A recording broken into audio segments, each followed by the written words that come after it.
Hey everybody, Lenny Ghoul here, bringing you some Blood Bowl 2 Legendary Edition, and today we're playing Necromantic Team again, and maybe we'll play some other teams afterward, I'm not sure. But, yeah, we're here, we're doing it. It's been a couple of days, and I need to apologize for that, but, you know, I can only make certain things happen. I can't make miracles happen, some days I just can't do it. There's a lot of crazy shit going on still. It seems to kind of be sorted out.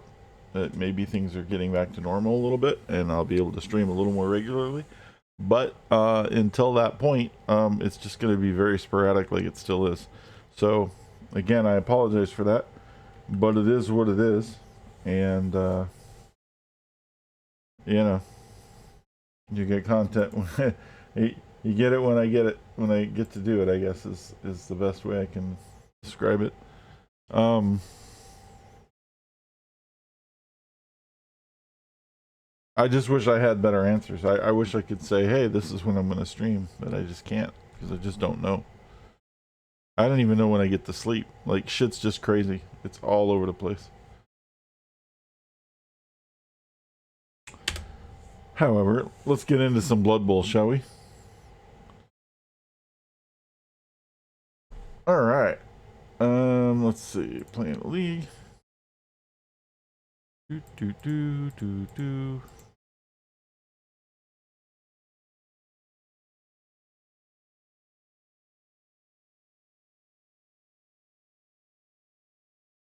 Lenny's Ghouls. Oh yeah. Didn't we just play the Camry? What's going on? Didn't we just deal with these fuckers? Or is this a different Camry team? Oh, this is a different Camry team. Okay. Weird. I didn't know there was two Camry teams. Well, we're in the round robin round of the championship. Round 11. That's gonna leave a mark. They get 250,000 inducements plus whatever money they have. 260. So I don't think they can buy a chef, but I'm sure they're gonna buy something.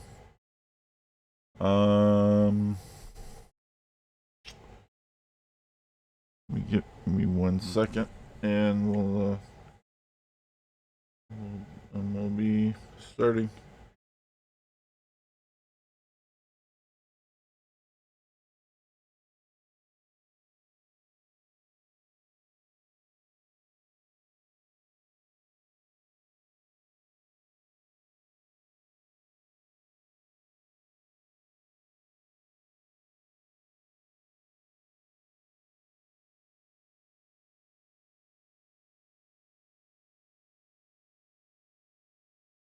Holy shit.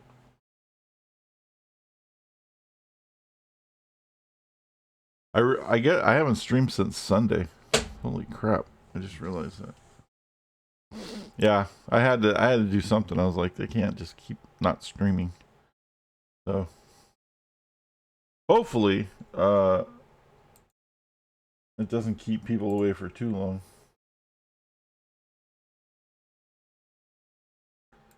I know being consistent helps. Having a channel you can come to and be like, ah, I know at this time this is gonna happen, but well, I'm trying. Anyway, let's get into it. Where did we leave off with the team? We left off. Oh yeah, everyone's got a ton of skills. Howler is almost at 176. That's crazy. And that's right, Tiff died. And then she died again. But we have 50k, so if we win this next game, we might be able to buy her again.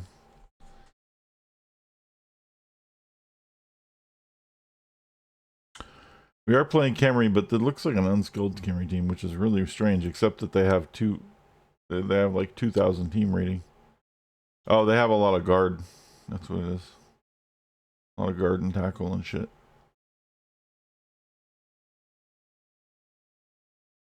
They don't have any agility, so at least that's good. Alright, let's do it.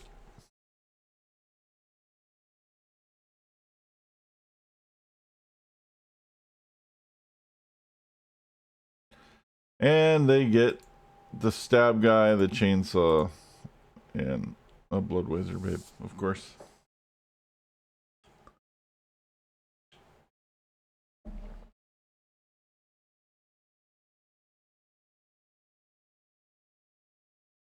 Excuse me.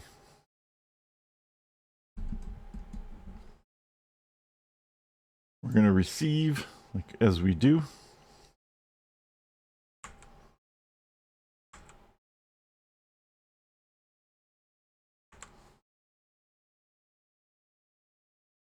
I wonder if the game volume might be a little too loud.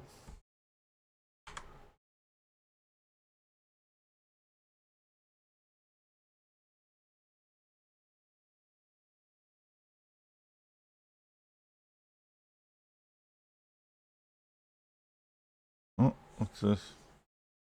Ah.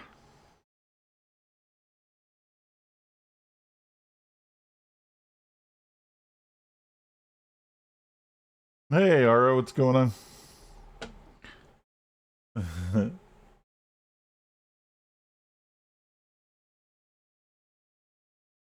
I thought I said I was kicking. Why am I receiving? Oh, that's weird.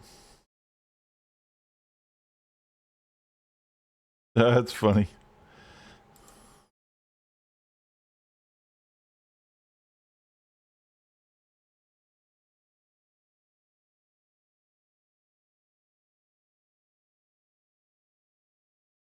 And sometimes you say, what the fuck? That's right.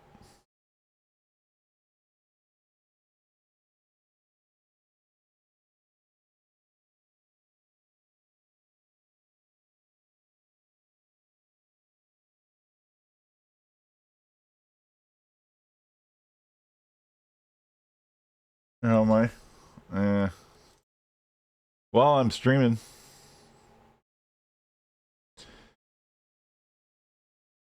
I was like, you know what? This is gonna happen today. And I'm letting y'all know this. And deal with it. That's pretty much what happened.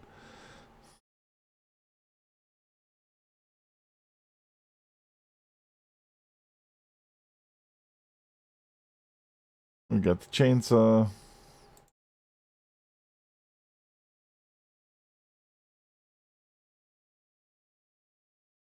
Look at this guy here. I think we're gonna cage up just right here.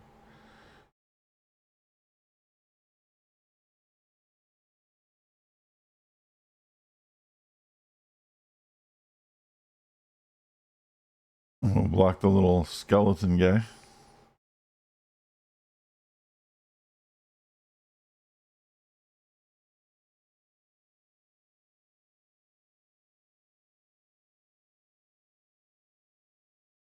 It's not quite the best cage, but it is a cage.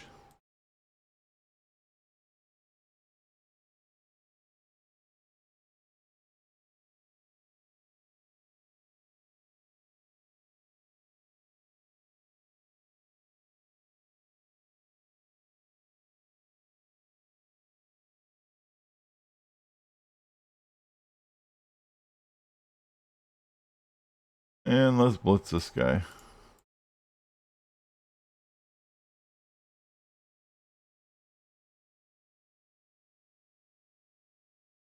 It's all good. Pow.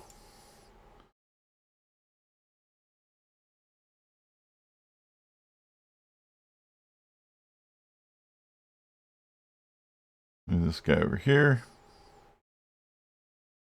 Oh, yeah, he's in there. Okay. And let's see if we can go get the ball. Do I need anything?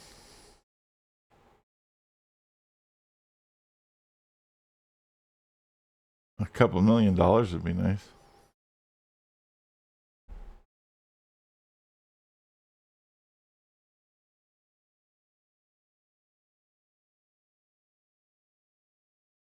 How are you doing?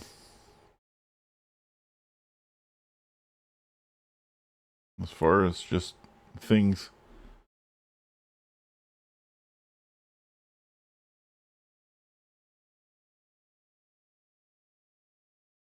All right.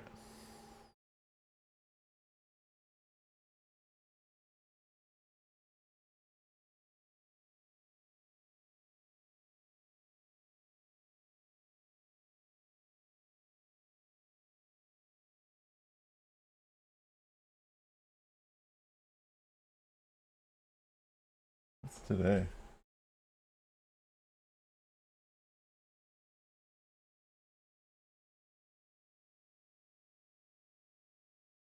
Yeah, I know that feeling.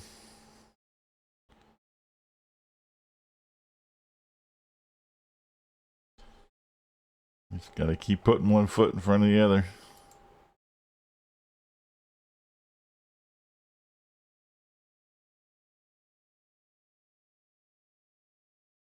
And we gotta keep beating this chainsaw up too so he doesn't fuck us over.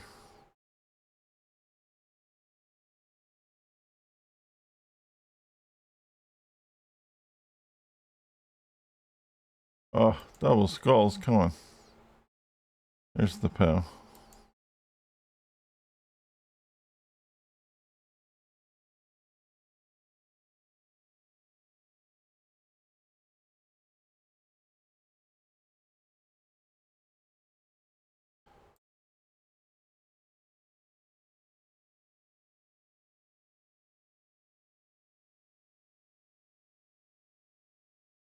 That's a mummy. Hmm.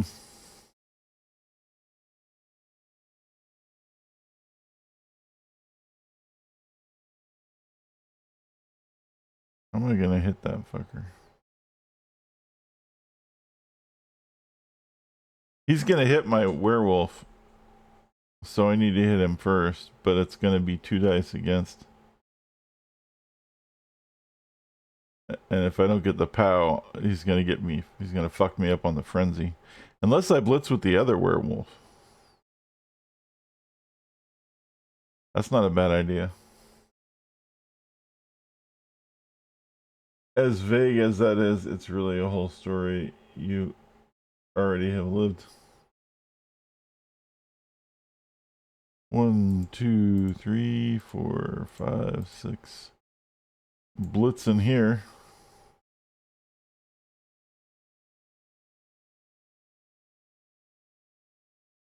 We'll take the block.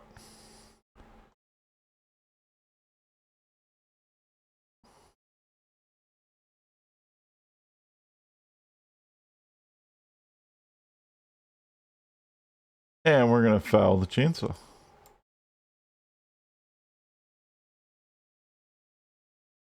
And we got him out.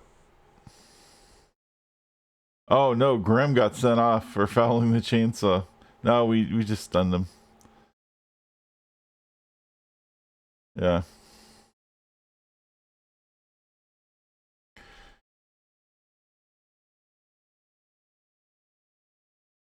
In other news, completely unrelated, Black Sails is back on Netflix, which is really cool. Because last time I started watching it and I got through the first season and then they took it off Netflix. But there's like 4 seasons. And the first one was really cool and I wanted to see the rest of it. Yeah. It's a pretty cool pirate show.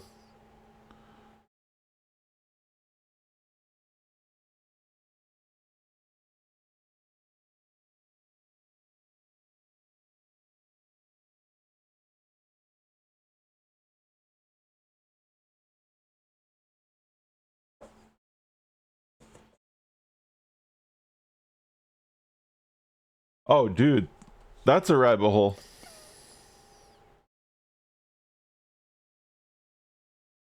That's a good show. but I will warn you, like, I think the last like 2 seasons kind of, they're still good, but they're not as good as like the first couple. It feels more it feels kind of samey. Yeah, I've seen it. I watched the whole thing. It's one of my favorite shows when it came out. It's really good. I know exactly what it is.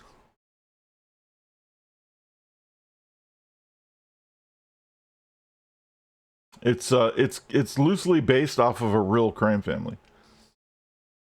Um, in British in Britain.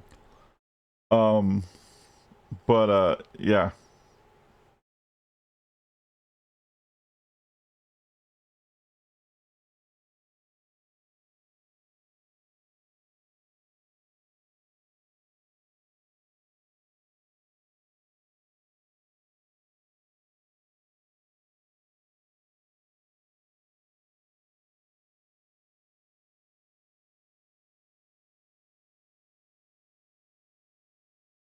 This show's it's really good. It's really good. But yeah, it does get kind of samey, but you get at least like 3 really solid seasons out of it before it starts getting a little samey. Like you could tell, you can kind of tell when you thought the series was going to be over, like, right, and then you could see the point at which they got extended, because it seemed like it was all going to be over in like one of the seasons. You're like, okay, this is the last season, because I watched it as it came out, so I watched it each season as it unfolded, and then you watch the whole season, and then you wait for the next one if it comes out, and then I got to the point where, okay, this is probably the last season, and then another, and then there was a new one, and I'm like, how does that work? I thought we kind of wrapped everything up, and they didn't. And you're like, oh, okay. And then there's like, and then they're like, okay, this is definitely last season, and they're like, nope, there's another one, but that was the last season. There's no more.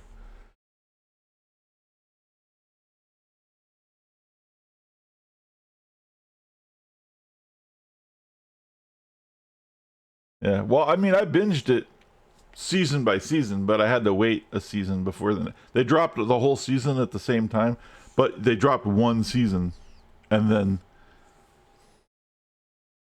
I had to wait for like 6 months or a year or whatever, and then they dropped the next season, and then I had to wait, and then like that. So, but yeah, it's really good. Really, highly recommend. I keep trying to get Tiff to watch it, but her list of things that I keep telling her to watch is like a mile long. So.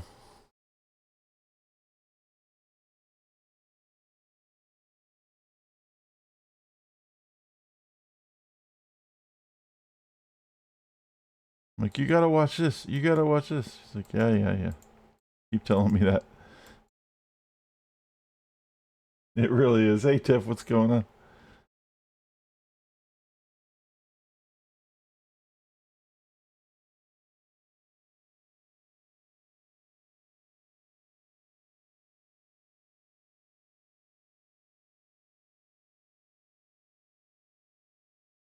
She can take the day off whenever she wants.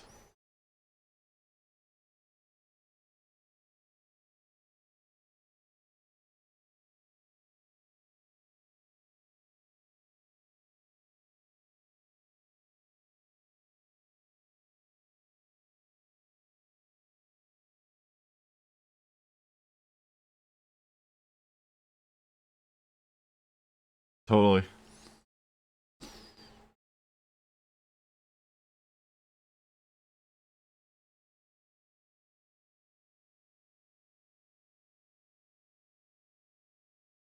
You know what I found fascinating about about that um the night owl thing, Tiff, is that everybody who tried to answer didn't actually read the fucking thing. Even the question. Oh shit, I forgot about the chainsaw guy down there. Ah! No! We have to kill the chainsaw. Because the question clearly states in the question. It clearly states that it's related to one of the pictures. I reread that like 5 or 6 times to make sure that that was, it was like, yeah, it clearly states that it's one of the, and yet none of their picture answers are the answer that they give for the question. And I'm like, yeah, exactly. And I remembered, oh yeah, that's right. These guys don't ever read anything. So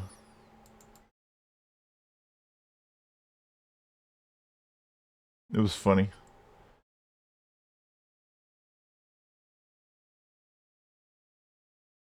We're gonna take the POW, and then we're gonna blitz the chainsaw with the werewolf.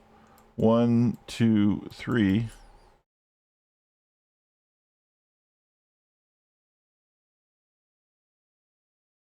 It's a blog thing. There's like a stupid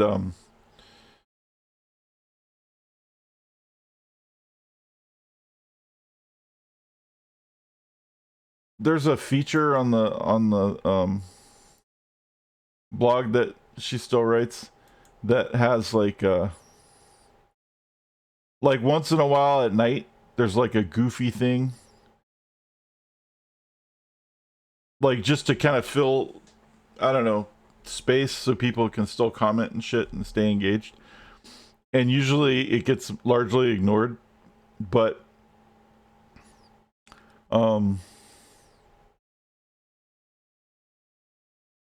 that's all we're talking about. It's nothing big. It's just that like the people comment and then but they don't read the thing, and which is pretty much like status, like I don't know, status quo.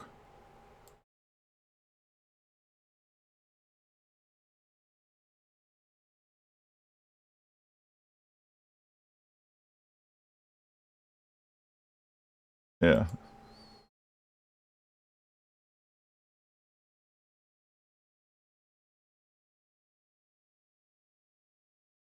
And this is just another example of that. I was like, oh yeah, because I was checking it out and I'm like, oh, they didn't read. Like, how obvious is it? It just says it right there.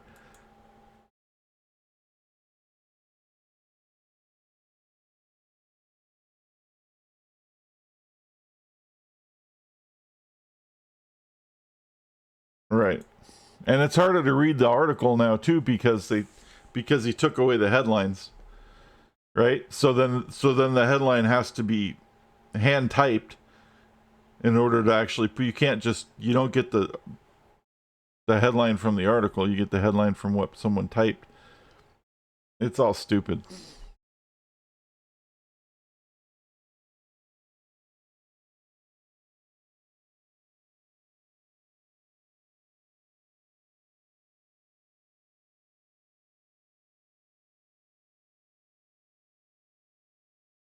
He's gonna blitz with the chainsaw again.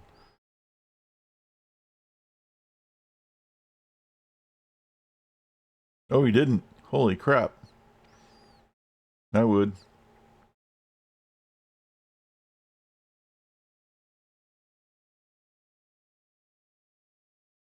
Somehow Nudist ended up with the ball.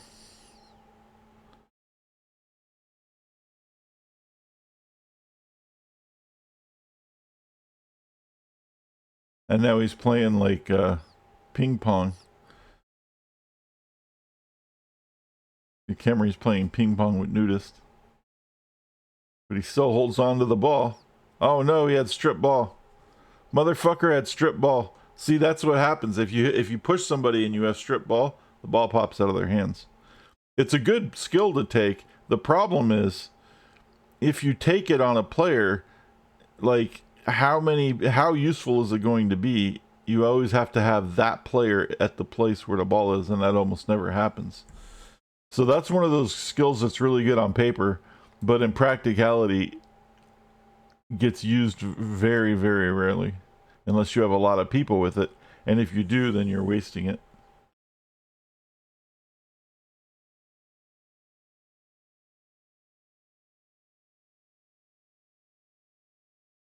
There we go.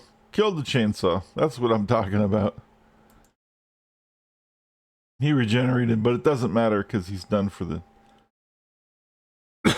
he's done for the game. I don't know how he regenerated either. He's a goblin. He doesn't have regeneration.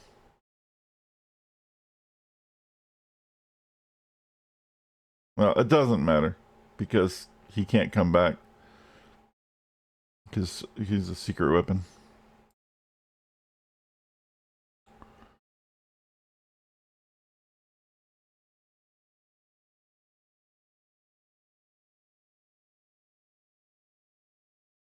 Oh, I fucked up. Alright, we'll just move this guy then.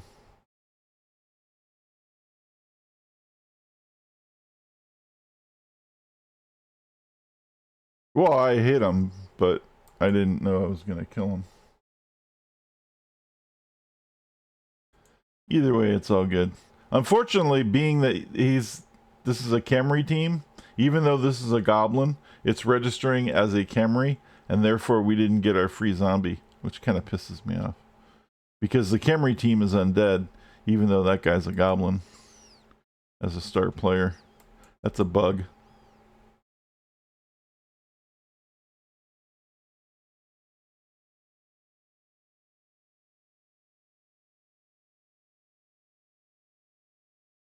How's your day going, Tiff?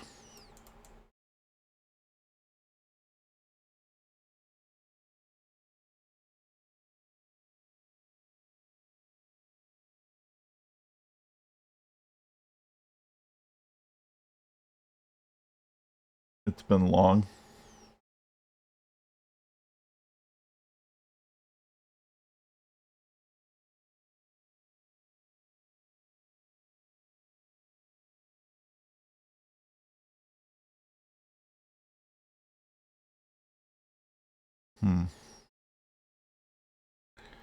I'm gonna have Ara dodge and pick up the ball. Because she might be able to score. She dodges. She picks up the ball. No, she doesn't. She reels it. She picks up the ball. She does not. But Nudist ended up with the ball anyway. And then he gets hit. Or pushed. But the guy, he gets pushed with the guy who has strip ball, of course. Right. Wow, that was convenient. Oh, yeah? Tell him I said hi.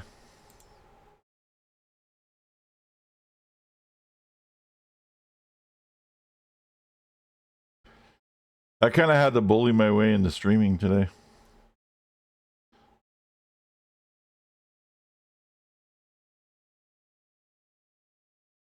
I was like, look, if some shit happens, pound on the door. Otherwise, I need to fucking do this because I haven't streamed since Sunday, and you guys are fucking up my shit. My sleep's all fucked up. Like, you know.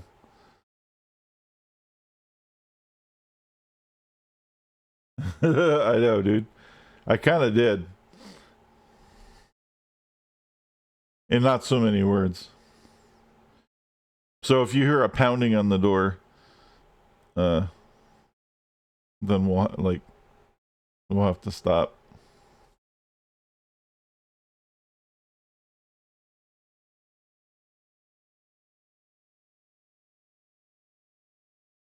Grams.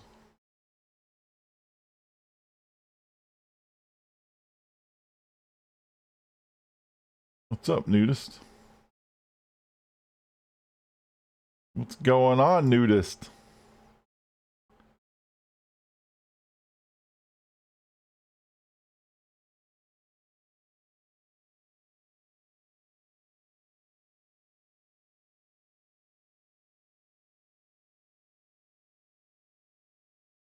Speaking of Nudist, Nudist is going to throw a hit on this guy.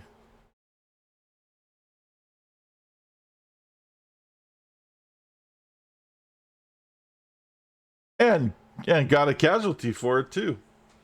Look at that. He gets points and everything. That's 2 points.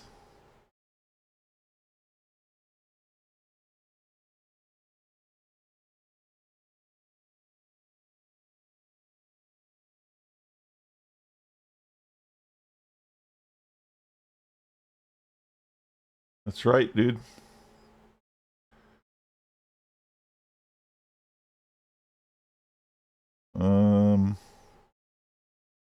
I think we're gonna have to blitz with the zombie. 1, 2, 3, because we need to pick up the ball with the werewolf.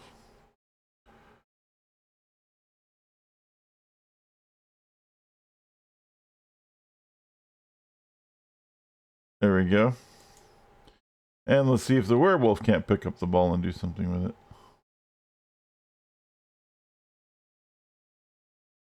He does. 1, 2, 3, 4, 5, 6, 7, 8. Luckily, we're faster than his mummies. And I have 2 rerolls, so we're going to go for it. There. So next turn, we should be in scoring range.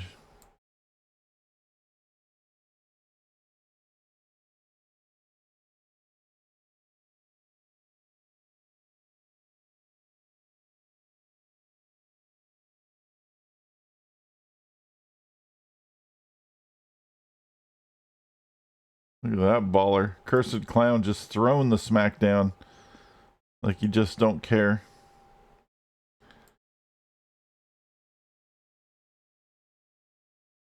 I'm gonna dodge with the wolf because otherwise I'm gonna get the shit kicked out of me by these mummies. So we're gonna dodge if we can.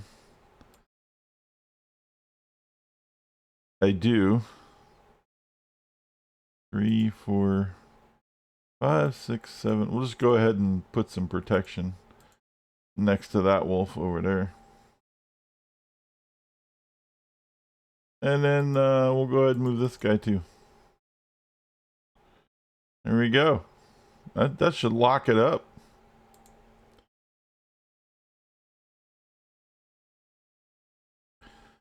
Unless I fuck something up really bad, we should be okay.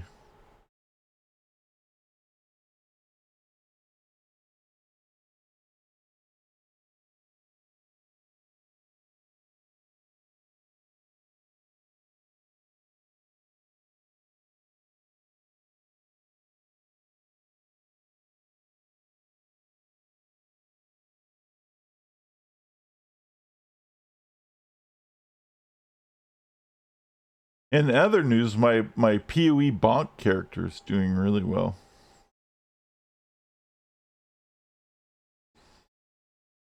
Got to maps.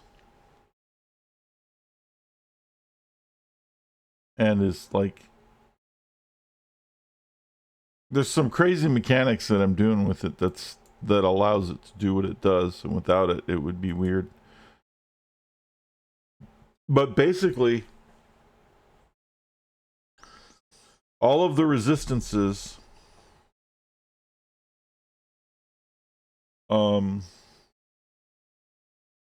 with this particular, I'm playing a chieftain, and with this particular thing in the ascendancy tree, all of his resistances are based off of whatever his fire resistance is.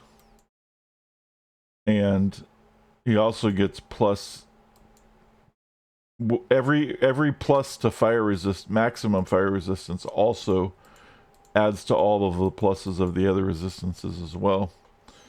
So I'm running a perma fire flask on top of everything else. And what that does is even when I'm on a map that has minus to resistances, or if I get cursed with a monster that does minus to resistance shit, I still have 90% resistances, which makes me kind of, and then you have physical damage taken as fire, or anything actually, because it all counts as the same thing. Um, and if you do that, then basically you just become really tanky, and that's what I'm trying to do. And it's really fun. The only thing fucking me up is there's some ailment that keeps fucking me up. I think it's bugged.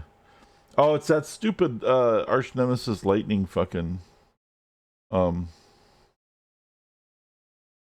totem thing, which doesn't make any sense because I have 90% lightning resist too, and this thing like one shots me. I don't even know how that fucking works. It can't possibly one shot me, but it does. So it's I wish they would just get rid of that fucking mechanic, but that's another thing. Anyway, back to the game. But I thought I'd mention that off stream my Pee-wee stuff's doing pretty good. I don't know why it's such a disaster when I try to stream Pee-wee though. Like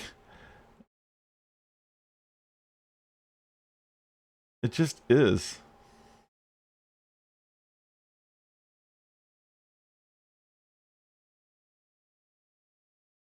Like I have a lot of fun playing it off stream, and then when I stream it, it just ends up being a disaster.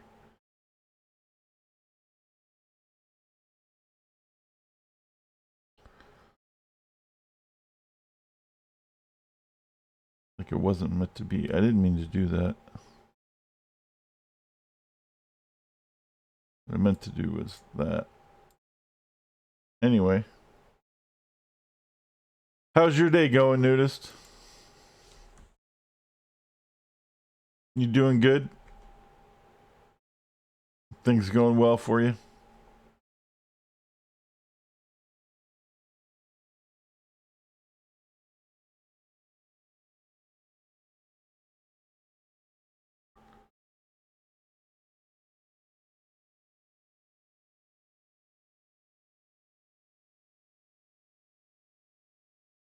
You're chilling? Nice.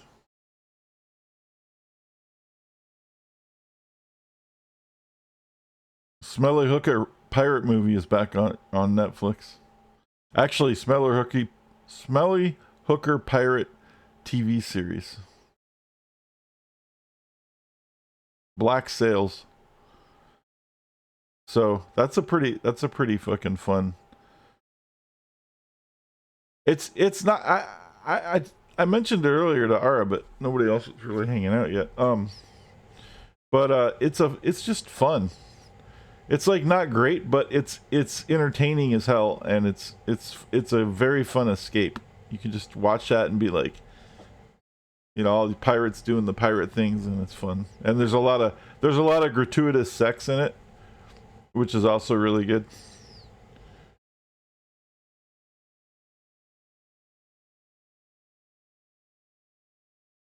It's really good. Like, but I haven't seen the other two. I haven't seen the rest. I've only seen season 1 because last time I watched it, like I got to season 1 and they pulled it off of the stupid thing. But now it's back, so I should be able to watch to finish it because they just put it back on. And usually they keep things for a couple months at least.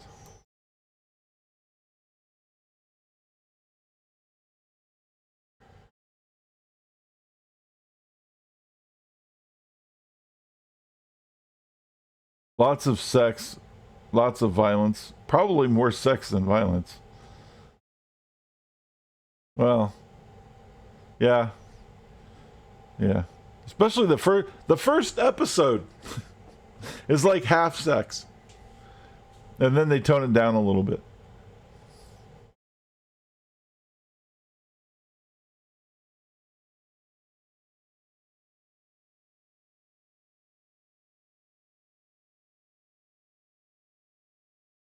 But they are whores.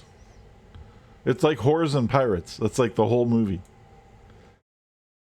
It's pretty good, or the whole TV show, which you know makes some pretty entertaining TV.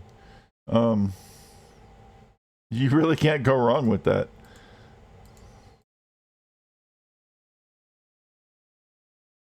Yeah, like Spartacus, except Spartacus I think there was a little too much dick in Spartacus,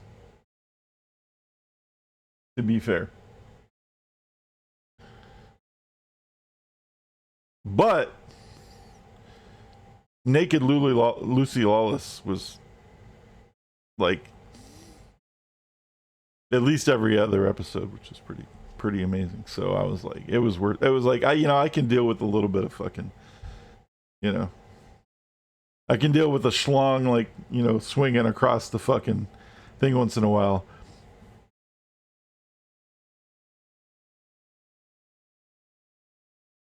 If we keep seeing more naked Lucy Lawless, right? So here's the Blitz on the Tomb Guardian. What's the ratio? I mean, there's still definitely more boob, but most shows you get a lot of boob, a little bit of ass, a little bit of clam,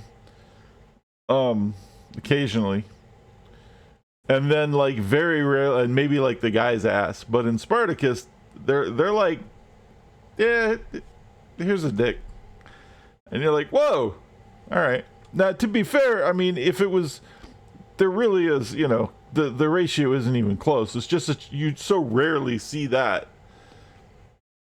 And in Spartacus, it's not as rare as it is in other places. So you're just like, wow, that's shocking. But it's really not.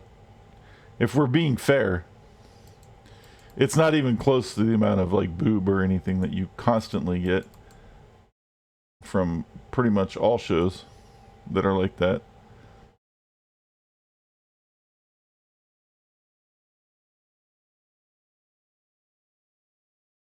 It's just that like, we're not used to seeing it, and nobody like warned me. It just kind of all of a sudden there's a naked slave and you're like, "Oh, look at that thing. What's that?" Oh, all right. Thanks. Oh shit. Well, there's the skull. The happy ratio.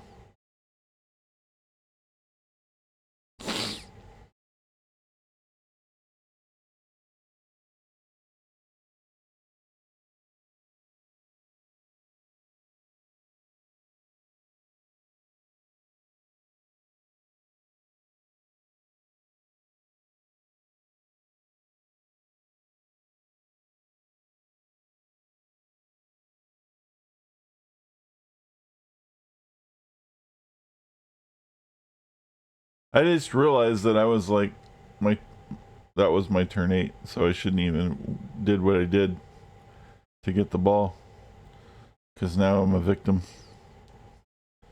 But it seems to be working out okay.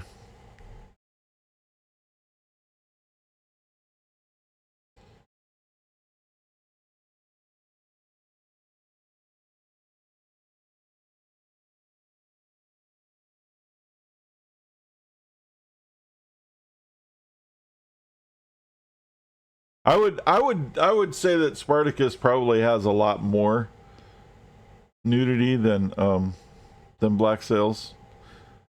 But that's not to say that there isn't quite a lot of nudity in Black Sails.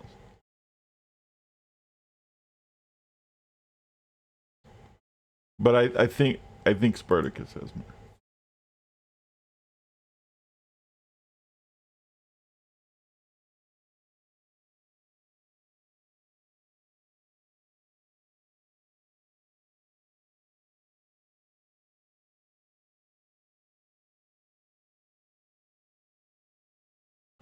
And there's the halftime.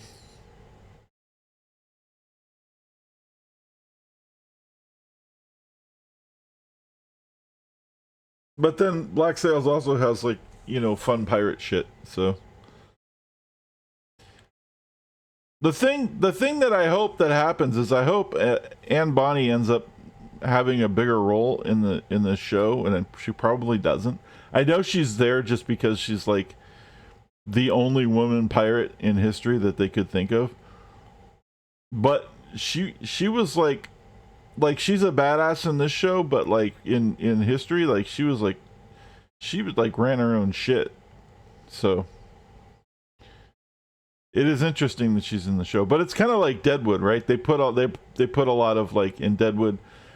They're like, you know, here's Calamity Jane, here's Wild Bill Hickok, here's like all these people from history, even though they're not really doing what they did in history. They're just kind of like, well, they could have been here, so we'll go ahead and bring them in.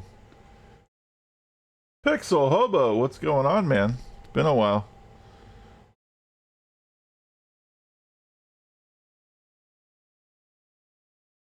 You might even be on the pitch. Yeah, you're right there. Pixel Hobo, as a zombie, you have block.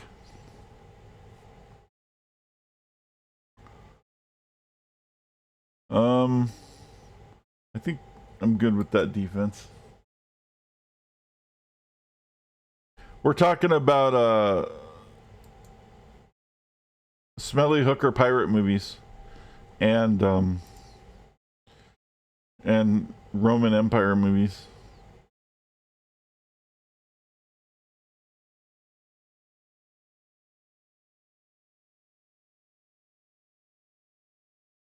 And basically like loosely historical, well, TV shows, not movies. Loosely historical TV shows with a lot of nudity. And other fun things. There's a lot of those.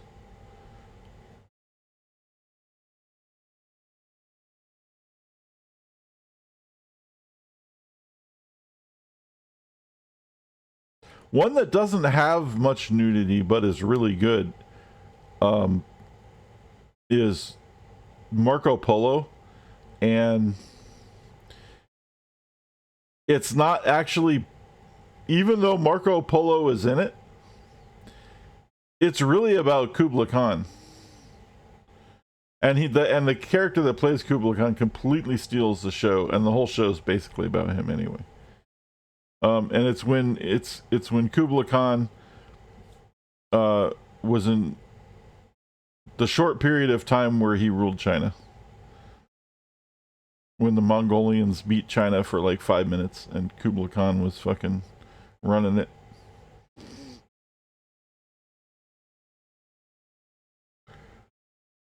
That's a really good one of those like fantasy historical shows. Spartacus series. Yeah, Spartacus series is pretty good.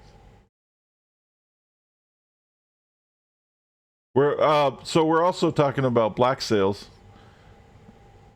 which I'm really enjoying. I hope it holds up. What I've seen so far I really like. I just hope it continues to hold up for like the other seasons. And then we were talking about Peaky Blinders, which was also a really, really good one. One of my favorites. English gangster movie or gangster TV show. It starts off in the I think it starts off in the late 30s. No, it's after World War II. No, it's after World War One. Dude was in World War One, but there's like, I can't remember when it. No, it is. It's before World War Two. Yeah, so it's actually, I think it kind of it goes, it stretches out. It keeps going. I don't remember. It's been a while, but it's a really, really good, really, really good TV show. Yeah, it's after World War One. Yeah. Excellent show, absolutely. Um,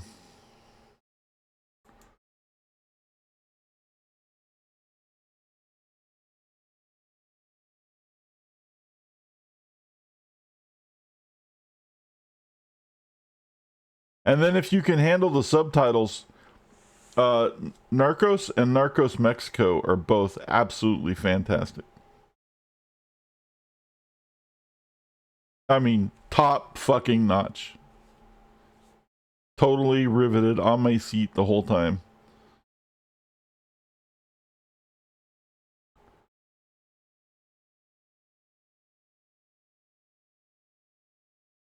Whitechapel.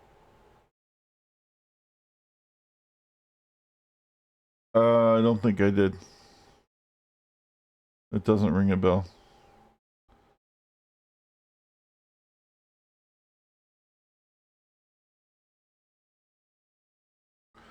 Let's see here. He's caged up. And we need to put some expendable zones on there.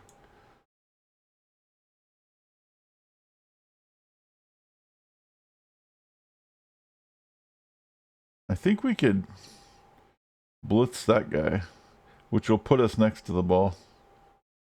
But we're going to have to do it like this, so we don't get caught up in that. There we go. And we got the frenzy and the pow. And now he's kind of jammed up because he has no agility.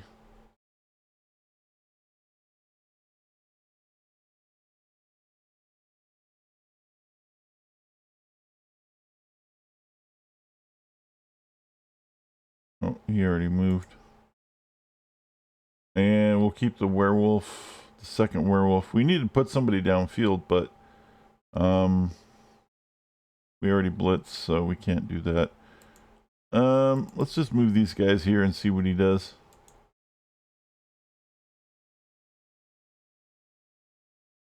Nope.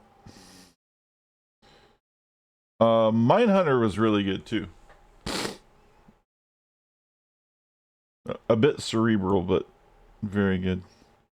That was only like 2 seasons though.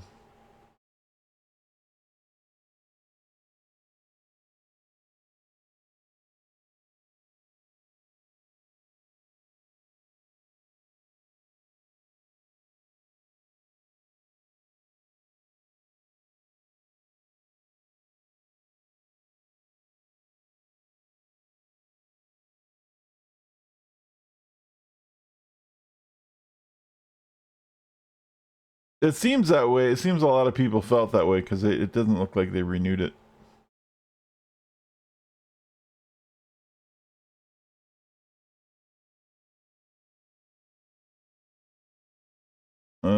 Let's hit this guy because he has the ball.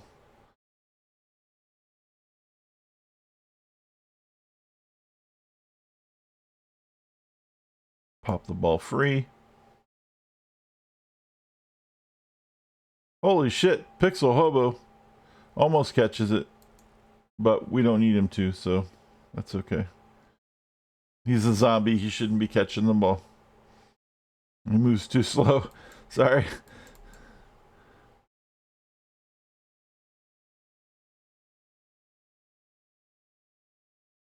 Not to be mean, it's just not very advantageous for a zombie to have the ball. Because they only move 4. And it'll take us 5 years to go score a touchdown with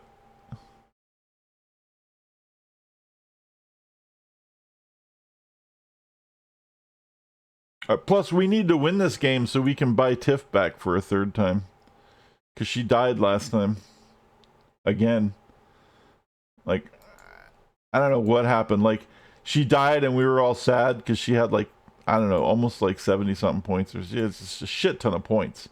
And then she died, and then we bought her back, and she literally died the next game.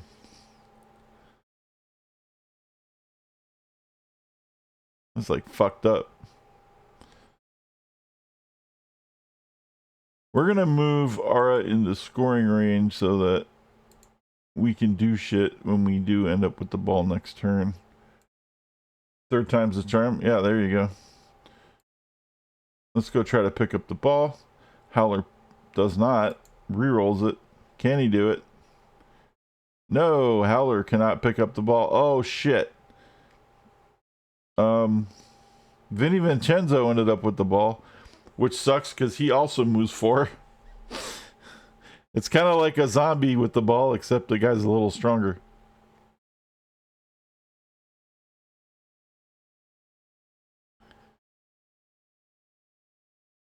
But he could probably hand it off to somebody. If he doesn't get knocked over. Oh, he's going to get blitzed. Oh, well, there goes that idea. He gets blitzed.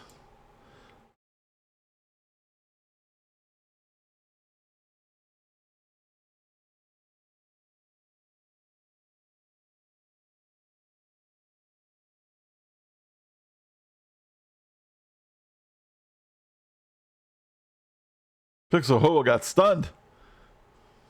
Dodge. Will use.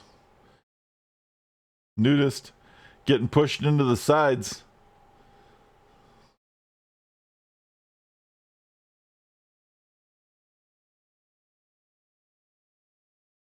Oh. The bodies are falling all over the place.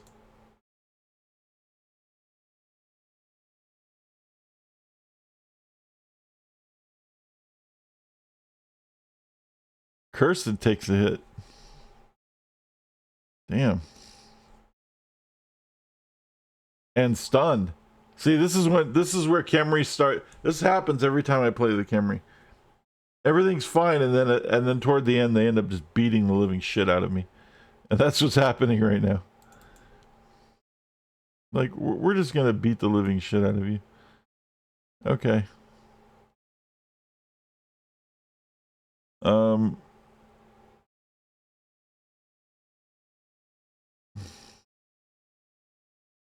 If we hit with this guy, we need to move this guy so that we can do something with this ball and get it to her so she can score.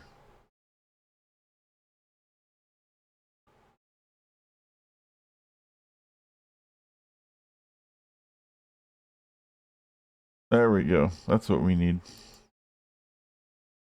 That's what we needed.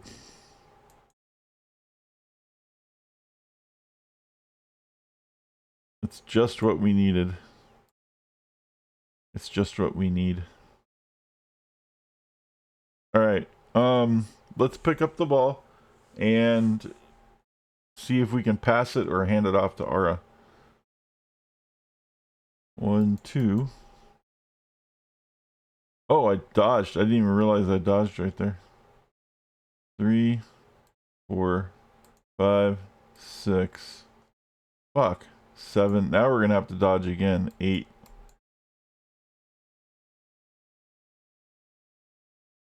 And then 9. And I think we can pass it. Yeah. 3 plus pass, 3 plus catch. Here's the pass. It's good. And she catches it. Holy shit, folks. And Ara runs it in for the touchdown. That's how we do it. 2-0. Lenny's Ghouls.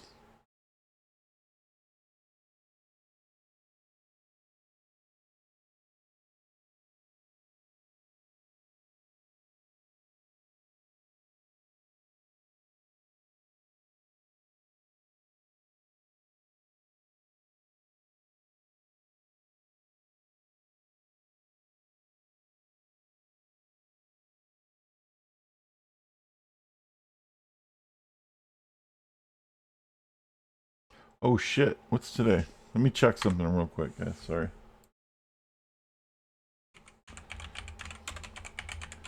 Because today night might be the announcement. Right. So today is the last game. Today at 7 is the last Coyotes game. And of the season. And I hear this is the day they're actually going to announce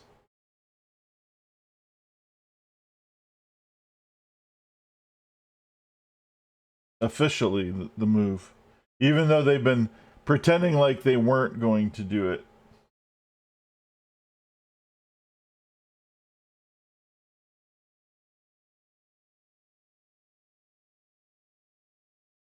I just wanted to check. I know I'm like stalling or whatever, but I just like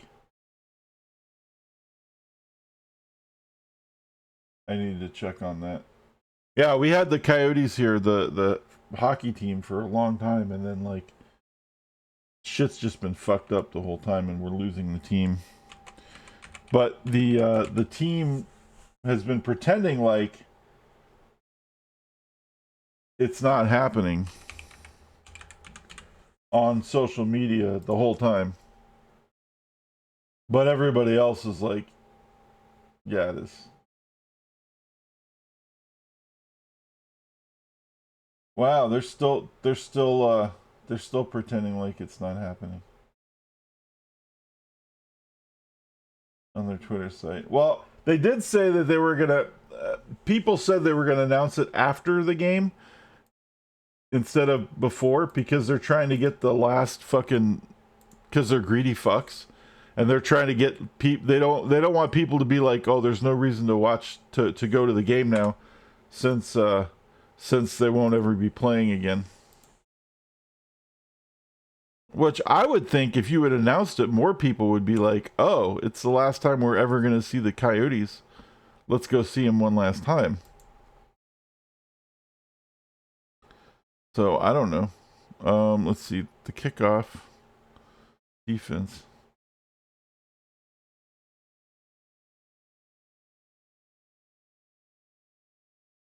But, yeah, for whatever reason, they're like, we're not going to announce it until the puck, like, either till the puck drops or until after the game. But the players knew. They leaked it to the players on Friday, and then one of the players leaked it to the media, and then like everybody involved has said that it's happening except the actual main people involved.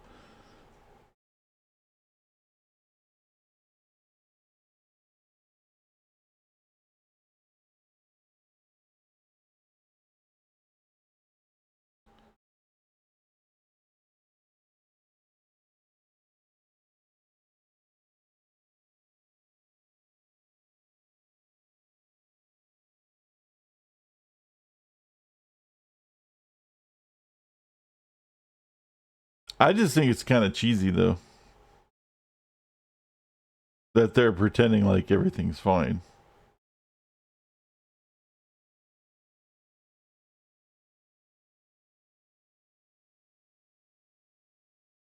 Now, what I heard, this is something new to add to it, but I don't know how that's going to happen because he wasn't able to get it this far. The guy that owns the team, who is selling it to the Utah Jazz guy,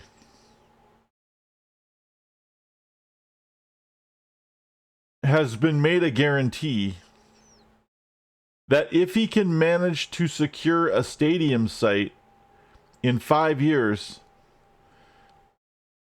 somewhere in Arizona, that the NHL will give him an expansion team.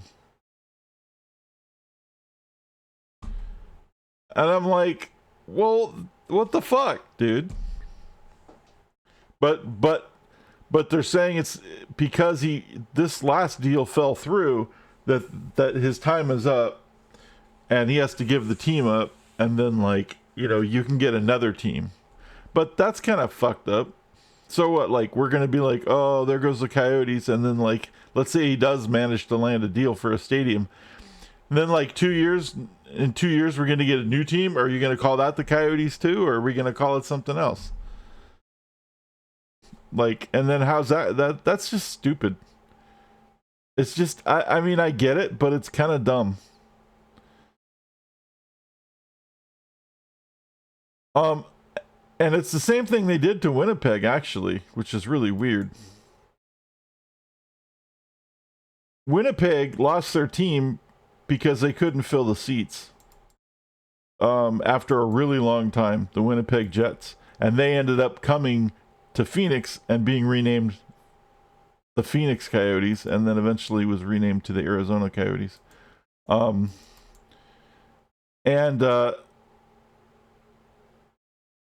then like about 15 years later, the Atlanta Thrashers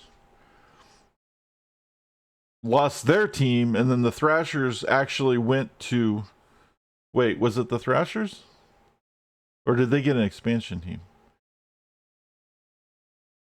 No, I think the Thrashers went to Winnipeg, and then they renamed them the Jets, which is what the original team in Winnipeg was that became the Coyotes in Phoenix. So it's all fucking confusing to me, and it's like, whatever, guys. What are you doing? You know?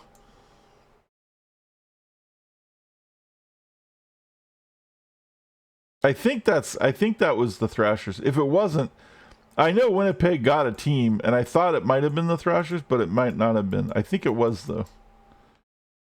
I think the Thrashers went to Winnipeg and they renamed it to the Jets.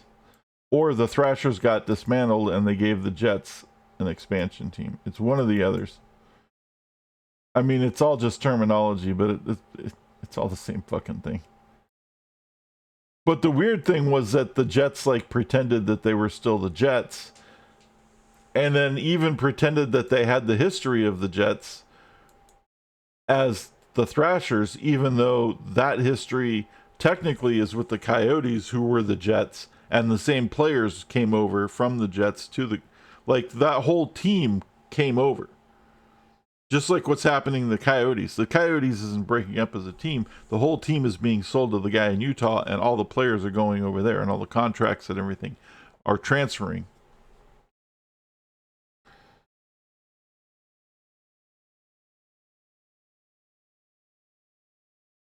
And then it would be weird if we decided, if we got an expansion team and we called it the Coyotes and then pretended it was the same team. Because that's what Winnipeg's doing now, which is really weird.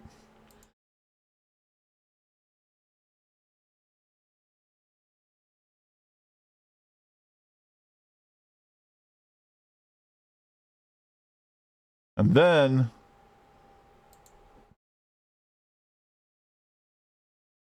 and I think Vegas just got, like, when they got their team, I think that was just an expansion team. And they're from what I can tell, their hockey team's doing pretty good financially. Like, they're making money. They're selling the place out a lot. They're doing pretty good as a team too. They're not bad.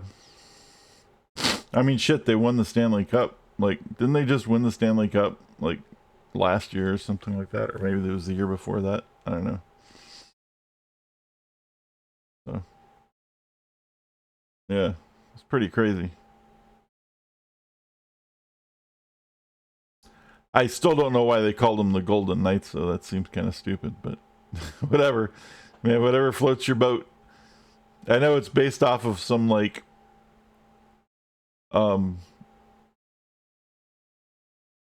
aviation stunt team or something, or some like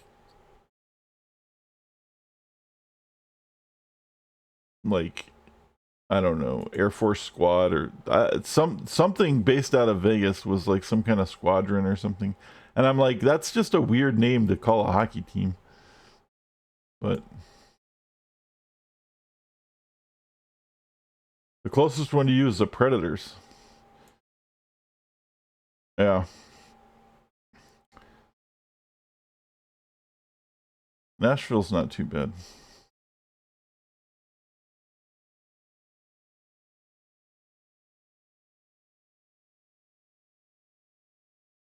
I think they do okay. They've had some good years. I haven't like paid attention to hockey a lot in a couple of years, but I used to be a really big hockey fan, but I got really jaded by the whole Coyotes situation, and I just kind of fucking had to like block it out for a while. So we're going to go pick up the ball, and we do.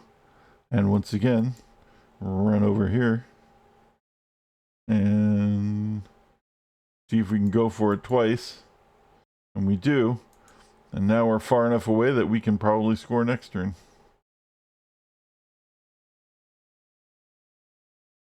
Because we're cool like that. And then we can beat up some mummies.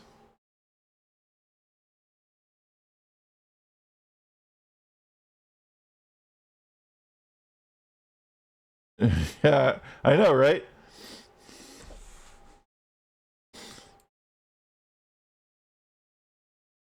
I mean, at least they didn't call them the pedophiles.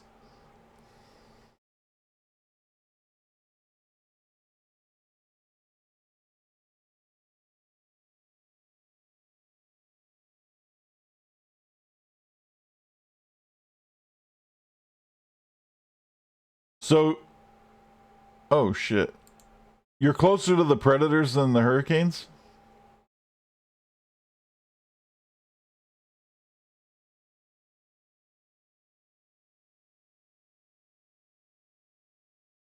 You're closer to Nashville than Carolina?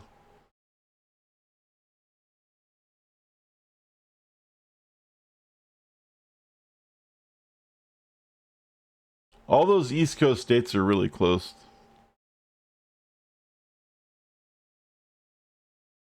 to me. They're all just kind of crammed in there.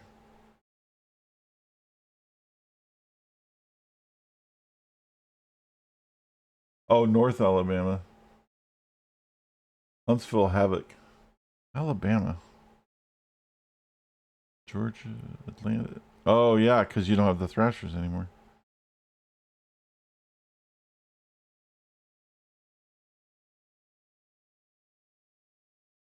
Because the Thrashers would have been the team that was close to you for a while, right? And there's nothing in like Louisiana or Mississippi or any of that shit, or Kansas. Yeah.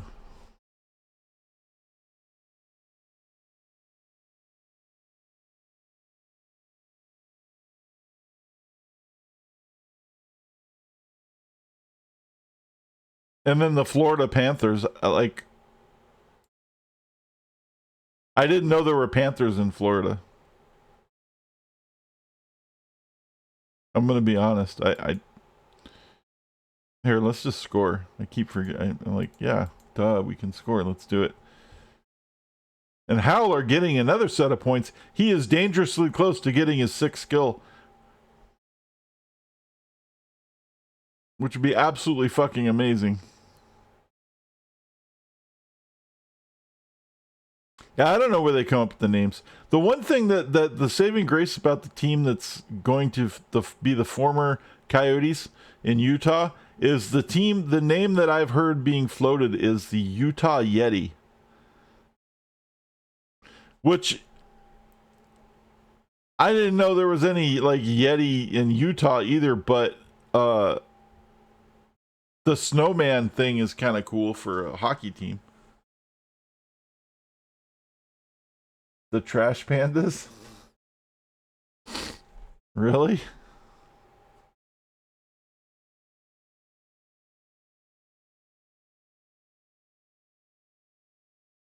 That's funny.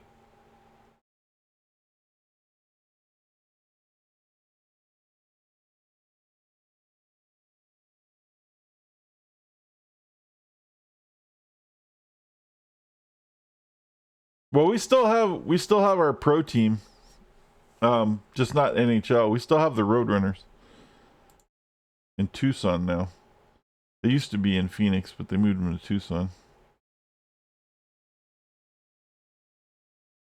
But that's the like not NHL level pro team.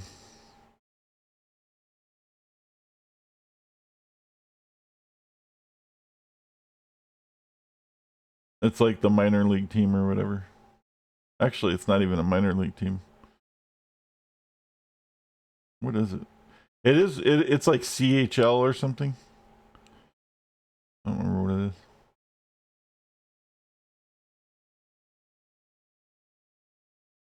Rocket City Trash Pandas is the farm team for the Angels. Oh. Right on.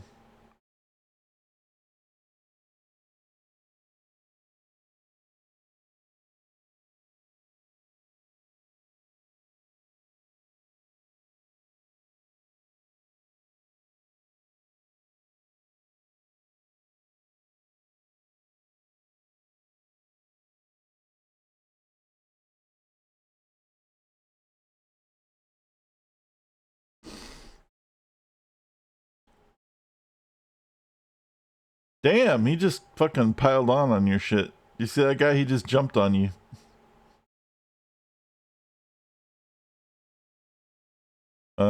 I guess I'll take that. He did. He knocked you down and then jumped on you.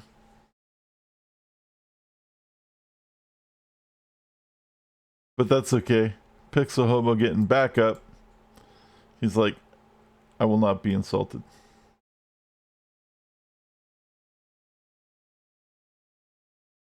You can take that shit.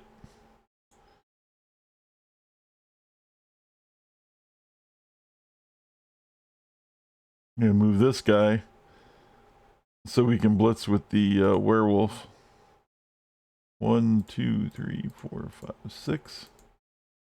Howler with another blitz.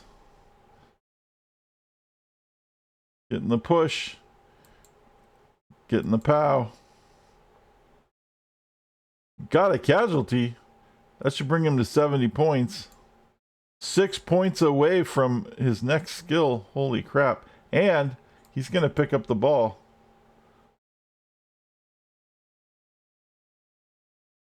Run it over. And maybe next turn he scores again and he'll be 3 points away. Holy crap. Wouldn't that be amazing?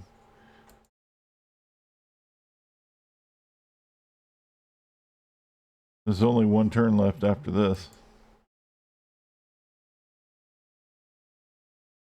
There's a lot of, speaking of farm team, there's a whole lot of spring training shit in Arizona out here. Like all of the people. It seems like all of the baseball teams fucking train out here, dude.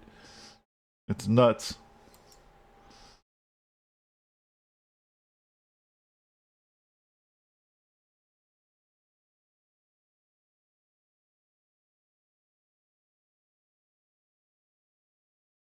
Except our team, and I think our team actually trains like in Flagstaff, which is really weird. I'm like, okay, that's strange.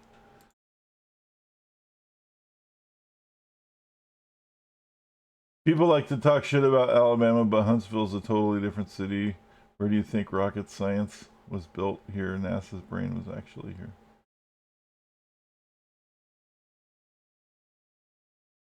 I don't know. I haven't heard a lot about Alabama, honestly. It's just kind of forgotten a lot. Because it's kind of in the armpit of nowhere.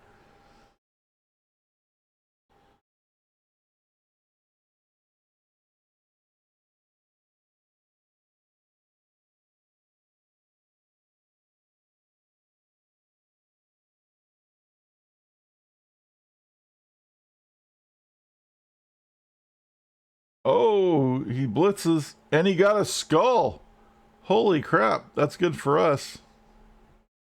And knocked himself out, which means I have to blitz and I can score. It's all about this right here. It's all coming down to this. Howler, if he gets the blitz and pushes him away and knocks him down, he can score. So here's the blitz. People think it's all backwards. I mean, yeah, kind of.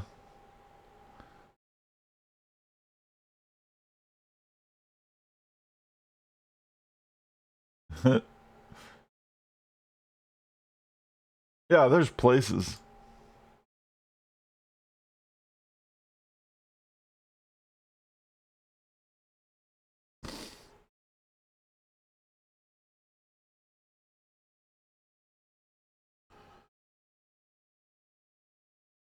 Holy crap. Running away with that one. And we survived. And I think that's it. Or maybe he has another turn. No, I think that was it. That's the end of the match. A resounding victory, 4-0. Did we get money? That's really the big question. We did. We got 80K, which I think might just be enough. Or maybe we're 10K shy. It might just be enough. It might just be. And who got? And Nudist. Nudist got the MVP. Good job, Nudist. You are getting close to your third skill.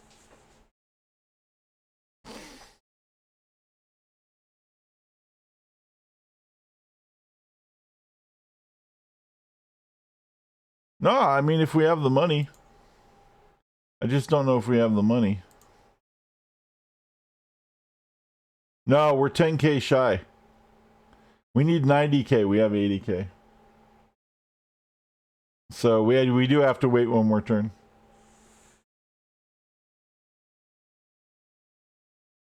It's full of tech and engineers.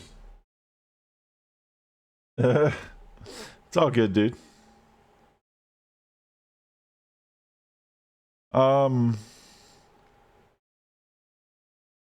Yeah, we don't have enough money, Tiff.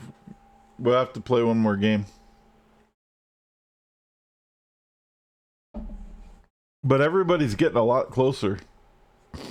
Ara's about to break 100 points. Howler, holy crap, 3 points away from his next skill. I hope he survives. Usually when somebody gets that high up in points, their days are numbered.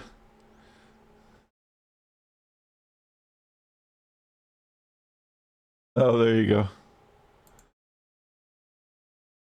Competition is over.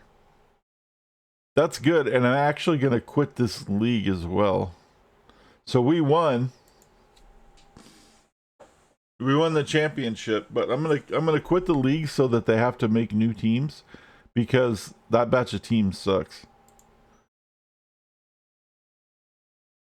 And then we make a new league. And then let's. I haven't played. No, I don't want to do Eternal. That's right. Eternal, I'm stuck with 3-minute turns, and then I end up running out of time because I talk too much. So we have to make a regular solo thing like we did last time.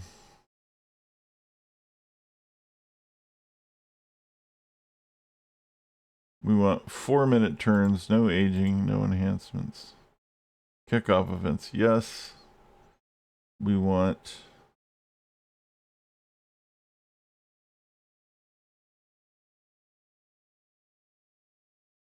a regional league, an old world league, a custom league.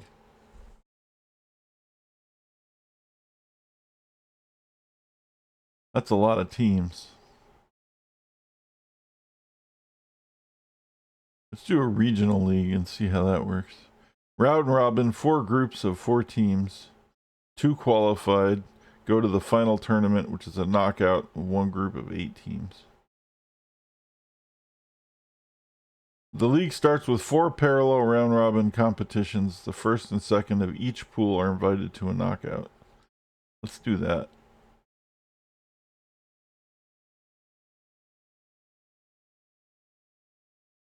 We saw nothing. Yeah, don't get me swatted, dude.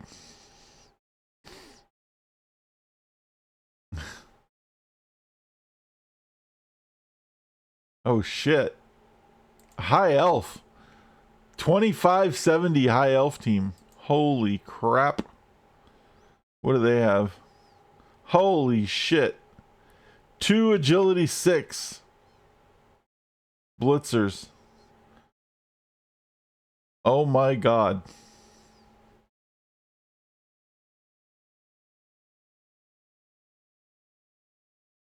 That's insane.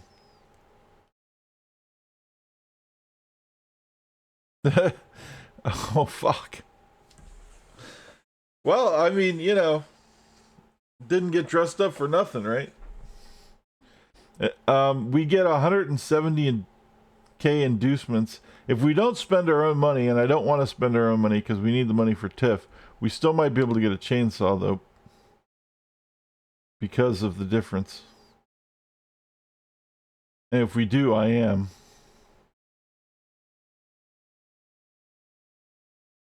I have 150K. I can get a chainsaw and a bribe.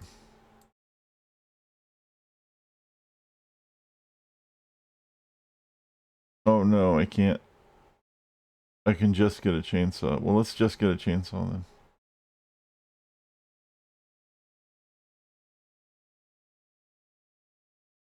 Maybe I can.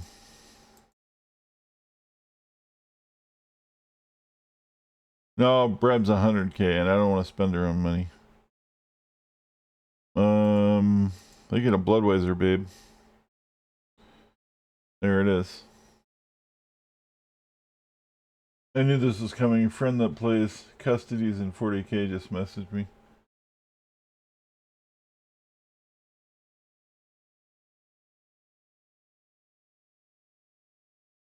Custodes in 40K? I don't know what that is. Custodes? I know what 40K is.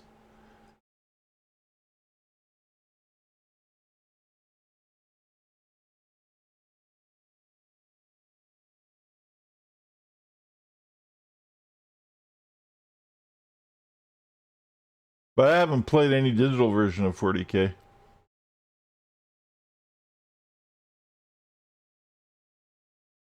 I played tabletop 40K for like about a year, and it was just way too fucking expensive. They're the ones that protect the Empire. The Emperor. Oh. Yeah, I don't know. I haven't heard of those. I haven't played in a really long time, dude. It's been like last time I played Blood Bowl tabletop was probably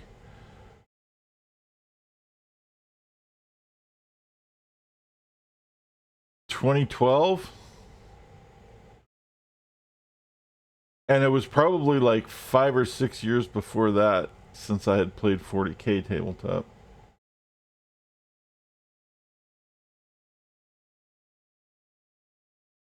So yeah, I know what Space Marines are. Yeah.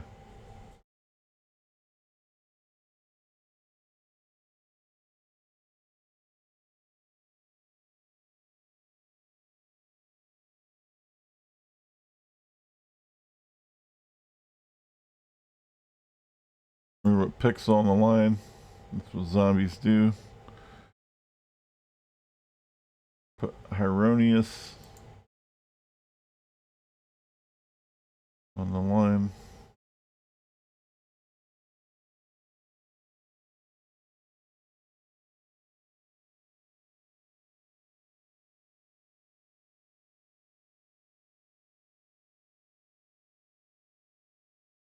Oh, I see what's going on.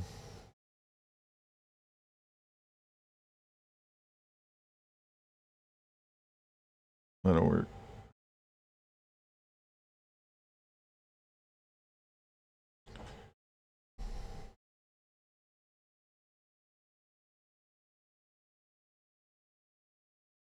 So they're like Imperial Space Marines or something?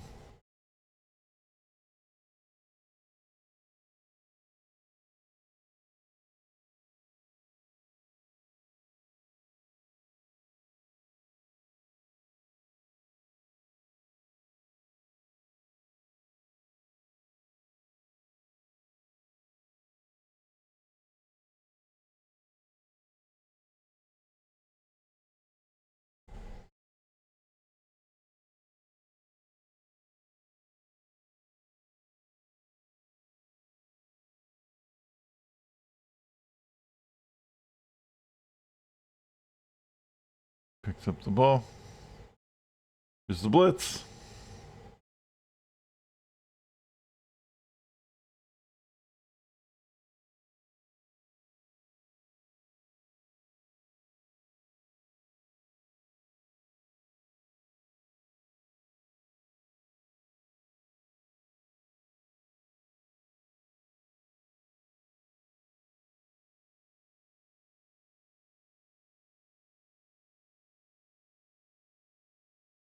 Um.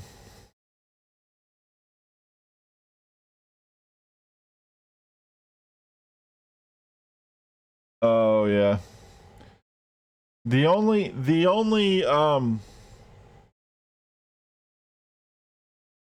women in 40K that I remember was, what the fuck was the name of that team? They had like a whole team. I can't even remember the name of it. It's been so long. But there was like a team. Sisters of Battle. Yeah, the Sisters. There was like the Sisters of something, right? Sisters of Battle, but I don't think Sisters of Silence was there. That might be a new one.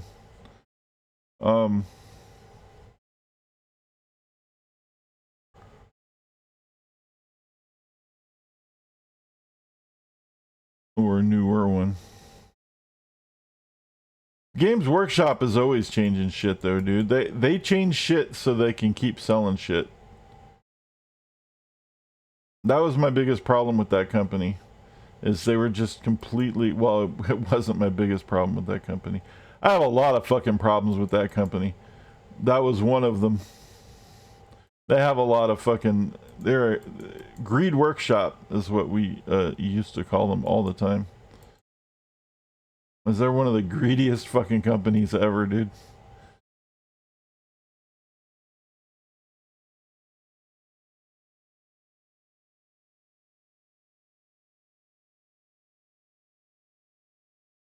Sisters of, I want to say Sisters of Mercy is what they used to be called, but I think that's a band.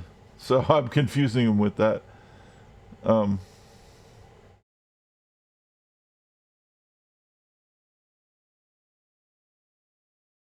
Anti-Psychers. Okay. Oh, we did Blitz.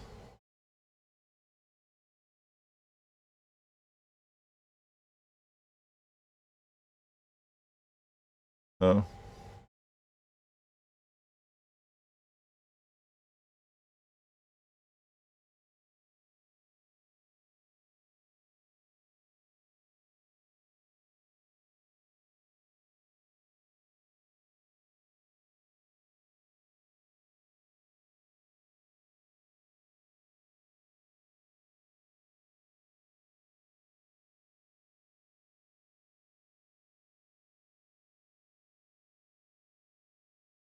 Well, I used to play I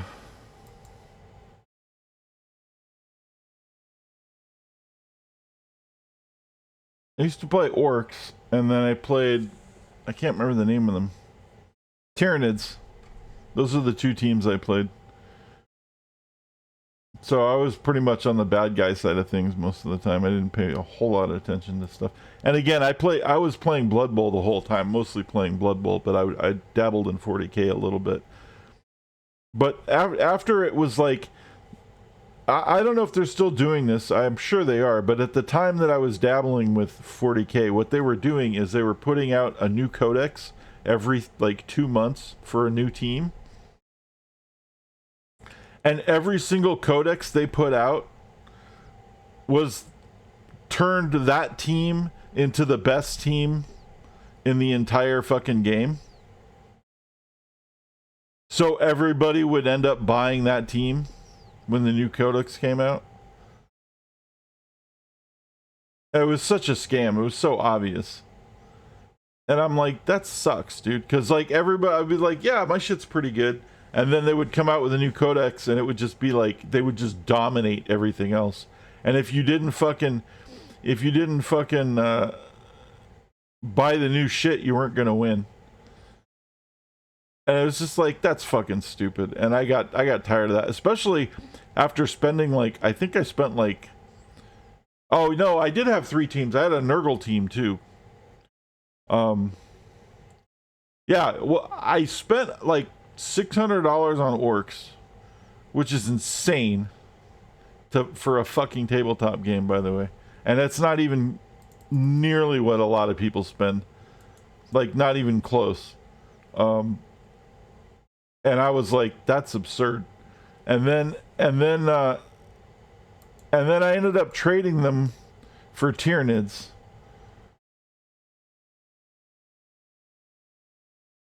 And then a buddy of mine who worked at a game store, actually, guys who own the game store actually helped. Let's rephrase that. A buddy of mine worked there, but I was friends with the owners because they were his boss, and then I ended up being like helping them. They moved to a new location, and when they did, they needed a whole bunch of help, and I helped them. It took like a week to move the store to a new location, and when I helped move them, they gave me store credit, and I used it to buy a Nurgle team. And then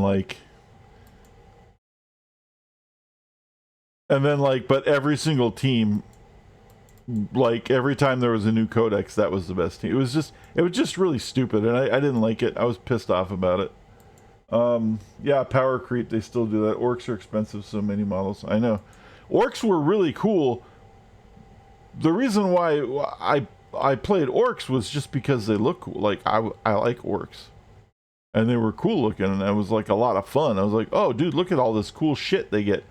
Like killer cans and all these things, right? Back then, it was like, you know, I think it was before they had like this really big orc mech thing, or they had just put one out.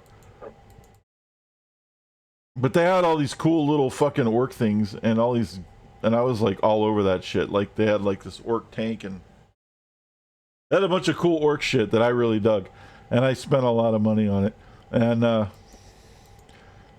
I didn't even spend remotely close to as much money as I could have spent on orcs, and it was insane. And then I proceeded to get my ass kicked constantly, because at the time that I got them, I believe the new shit hot team was, they had just released the Necro, was it the Necroman? Necro, what was it? It was a robot team. I want to say they were like Necromancer, but it wasn't. It was a robot team, but it was like, what was the name? It wasn't Necromunda. That was the name of another game. Whatever that fucking robot team was. There's this robot team. It was all robots. And that had just been released. And was like, they just kicked everybody's ass. The Necrons, that's what it is. Yeah. And they were just whooping everybody's ass, because of course the power creep, right? And I'm like, meh.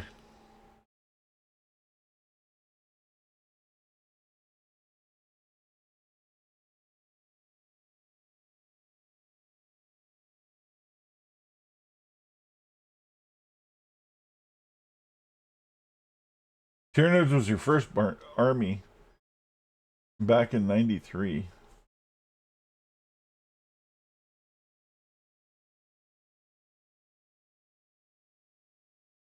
I remember when they were, that's when they were still experimental.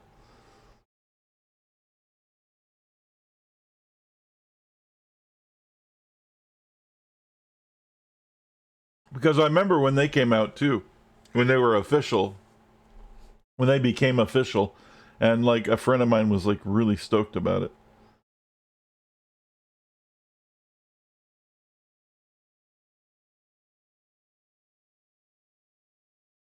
Oh yeah, totally, right? And it was really expensive, dude. Yeah, they didn't have a lot of plastic of those, and then of course, and the thing, and for those who don't know what the fuck we're talking about, it's like a miniature game, kind of like this, except it's like armies battling, on like a field and everything, and you have to have, there's rules if you want to play the game, and some of the rules are that you have to have all of the models represented by actual models of what they are, and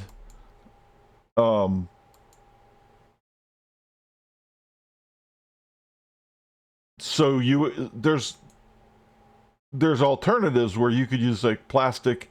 You can buy like plastic box sets of like, you know, generic whatever, and then make them into what they need to be. But then some models don't have those at all, and if you want to use it, you have to buy like the metal version of that model, and they're really expensive. Like you could get like a well, back in the day, I don't know how much they are. They're probably way more expensive now. But back in the day, it would be like $13 or something, and you get like a box of like 10 plastic orcs or some shit like that, and you have to put them all together. And I'm very being very generic here because like they're very specific things that you would buy, but like you had to buy like knobs or whatever. But the point is so you had to buy these things in order to play the game, and like I mean the whole thing. At some point, I was like, I just realized what a fucking scam it was. I was like, this whole fucking game is just a scam, dude. It's like a power creep scam, and it's insane. And I really just got put off by it because at the time I was also still playing Blood Bowl, and Blood Bowl for $50, you could easily get an entire team for $50 of anything you needed. And there was a lot of people doing third party shit, and most of the people playing Blood Bowl didn't have a problem with third party shit because at the time Games Workshop wasn't even supporting it, and they didn't give a fuck about Blood Bowl at all. They were still putting the models out, but they weren't cracking down on third party shit at the time.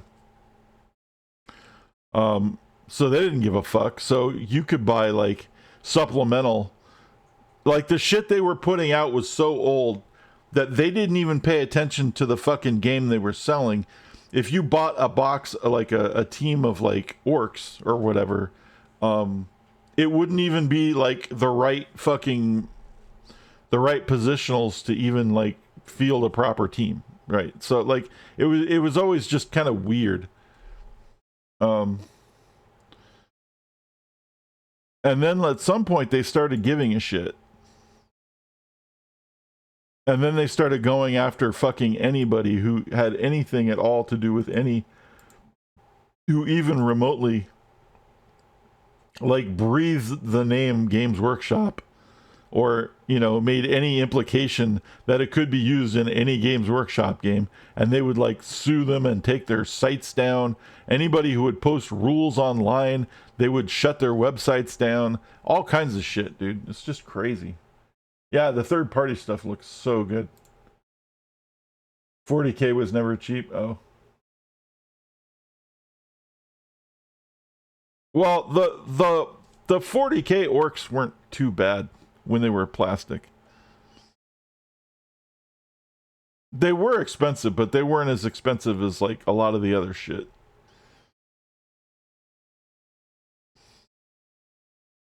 But you're right, 40K was never cheap. They were just cheaper. Plastic was cheaper than the pewter stuff.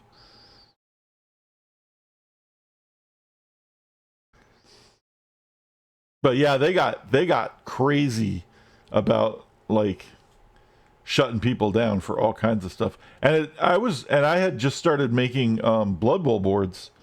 I'm a graphic designer by trade, and I started making custom Blood Bowl boards for the people in my league, and we were having a lot of fun with that. And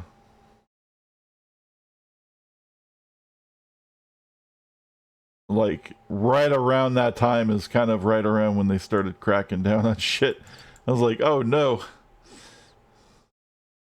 there goes that idea. I was thinking about making it like, ramping it up, right? Because I was pretty good at it. They were like foldable and they fit in, and they had all the things and all the markers and everything fit on it, and it had all the little cool things that you needed to have on it. But they started cracking down on that shit. I was like, all right, we'll just stop. We won't do that. Okay, the problem here is that this guy has the ball, and if this guy these guys stand up, I'm gonna have to deal with that shit. These guys can score really, really fast, so we have to put zones on them to try to keep them from scoring.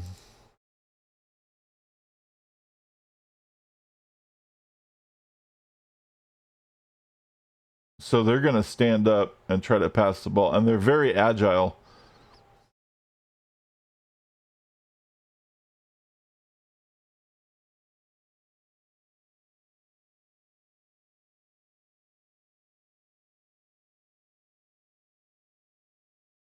And a tackle pays off. Boonk. Does he have any more movement? No. Let's go get the ball. Work boys now. $55? Holy shit.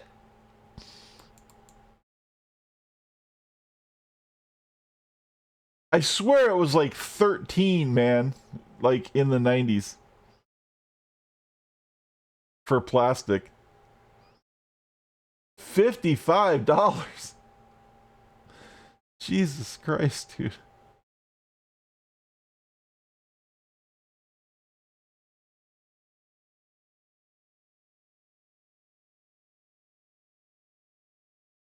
That's insane. Yeah, they do. I bet it's the same fucking box, too. Those lazy fucks. I bet it's the same molds and everything.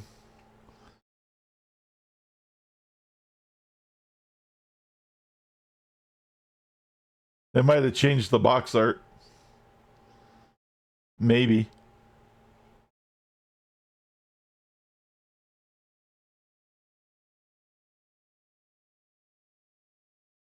Oh, did they? Okay. Well, I guess I'll give them credit for that.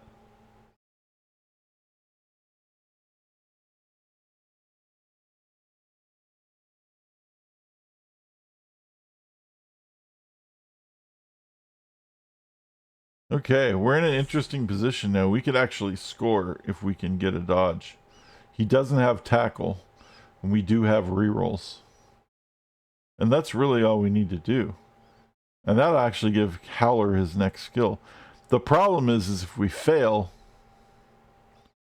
to score, he's going to pick up the ball and probably score. So let's use this chainsaw one last time before it gets removed from the game.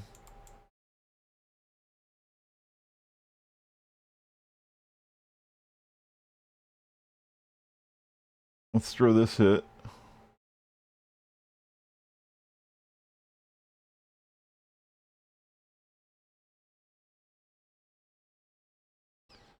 Put this guy here. See, all this is because if the dodge fails, then he's going to have access to the ball. So we need to do contingency plan and get everything set up as if he's going to fail. And then if he doesn't, great. And if he does, we'll be protected.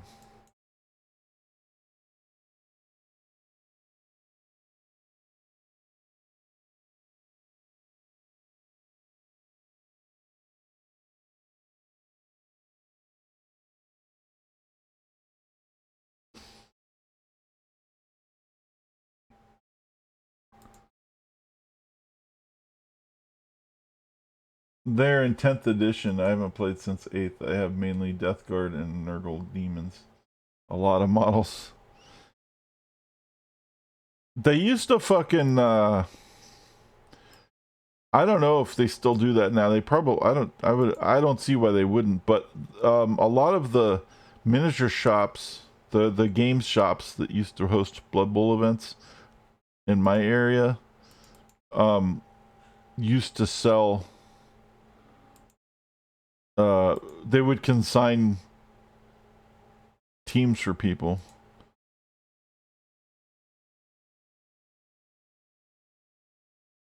So like if you had a bunch of shit that you weren't using anymore,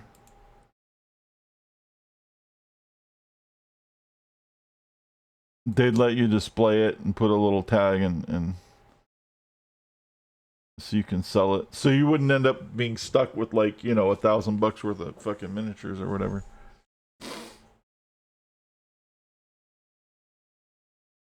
So here goes the dodge and maybe the touchdown. He has dodge. And he does. And that's Howler gets his 6th skill, making him the most prestigious Blood Bowl player in my history, I think. I don't think I've ever had a 176 point player. That's insane. You should sell your stuff now. Yeah. If you're not using it, I mean, you might as well, because it's just going to get older. And if they come out with new shit to replace some of the shit you have, you may not even be able to sell some of your shit. You know what I'm saying?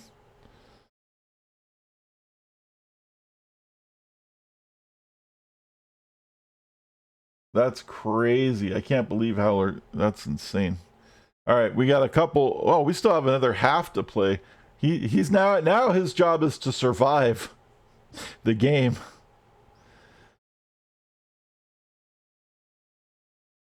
Can he live long enough to redeem his skill?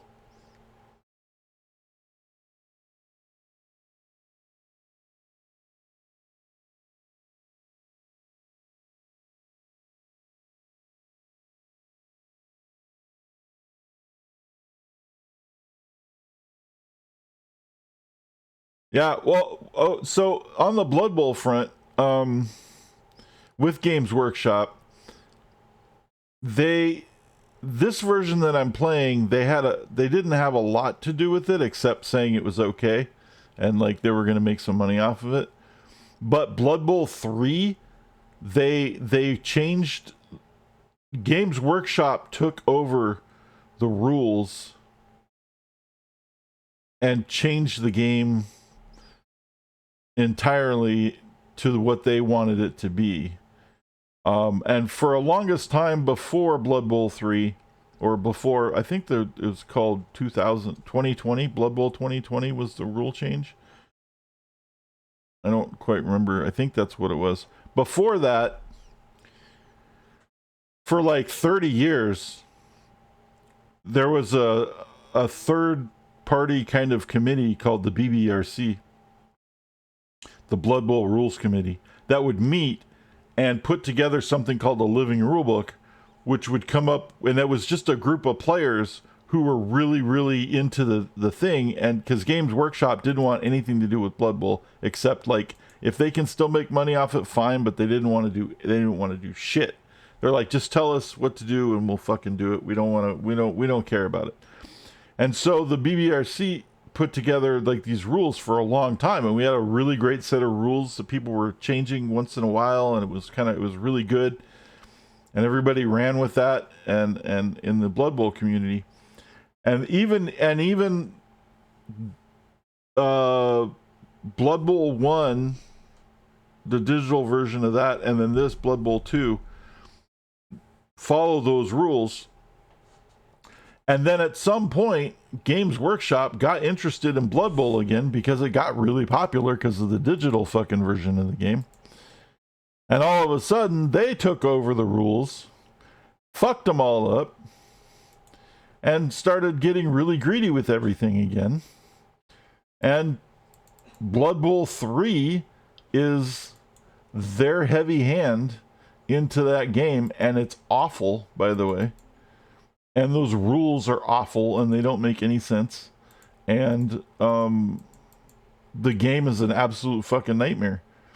And it's a massive fucking cash grab. It's insane how greedy it is. Anyway, with that point, this is how fucking greedy that shit is. They were so greedy with that shit. I actually beta tested. It was an invite only beta, but I managed to get in on the invites for Blood Bowl 3. I beta tested. I was in 3. I think they only had 3 big beta test sessions, and I was in all 3 of them. They might have had more, but I was in 3 that I don't know if there was more or not. And with the rule changes, this is how greedy they were. I was like, hey man, if I'm going to test this game, I need to see a copy of the new rules, because how am I going to test the changes if I don't know what the new rules are, and the new rules aren't in the game? Like, nowhere in the game is, by the way, here's the changes to the Blood Bowl rules. These are the new rules. Right? They're not in it. And I'm like, well, how am I supposed to know what the new rules are if you don't tell me what the new rules are? So I can test the game. And they said, oh, well, you're going to have to buy a rule book. And I'm like, what? And they're like, yeah, you're going to have to buy the $60 Games Workshop Blood Bowl 2020 rulebook if you want to know what the rules are. And anybody who was posting them online or trying to post them somewhere online to help people out in the beta test were being banned, kicked out of the beta, sites were being shut down. Like, it was insane. Like, I couldn't even, I was like, so how am you want me to test this game for you and you won't even provide me with a copy of the fucking rules for the game? How am I supposed to know what the changes are? How am I supposed to test the game if I don't even know what the fuck's going on? And they're like, well, do you have to buy a copy? Like, why should I have to buy a copy? I'm doing you a favor by testing this game for you, and you want me to pay $60 for a fucking rulebook? And then I was like, so when people buy the game, do they get a rulebook when they buy the game? No. Well, how are they supposed to know what the rules are? Well, the other games don't have rulebooks. I'm like, well, but you can get the rules to the other games. Yeah. They expect people to buy Blood Bowl 3 and the digital version, and then if they want to know how to play it, they have to go get the actual official Blood Bowl 2020 fucking rules for $60 after buying the game. Now, in tabletop, if you bought the game, it was like if you could buy 40K, right? There was like a starter pack for 40K. If you bought Warhammer 40K, it was like a box that came with like some orcs and some space marines, I think, and a couple of things. It was like a big plastic. It was like a box of plastic that cost like $140 or something at the time. It's probably like $300 now. And it came with a big fat rule book. And when you bought Blood Bowl, it was a box that came with humans and orcs, plastic models, and the board, and all the markers and shit, and the rulebook. And I'm like, okay. So then how come if I buy Blood Bowl 3, I didn't buy it. I'm like, but how come if I buy Blood Bowl 3, I have to buy a rulebook separately? That doesn't make any sense. And it's expensive. And not only that, you have to buy the rulebook separately, and it only comes with fucking like a couple of teams. They haven't even released all the teams that normally are in Blood Bowl yet. Still, in Blood Bowl 3, the game's been out over a year. They're selling the teams as DLC. So you only get a couple of teams, and then they're slowly rolling them out so you can buy them one at a time. Even though they're teams that have existed in Blood Bowl for literally decades. Like, these aren't new teams.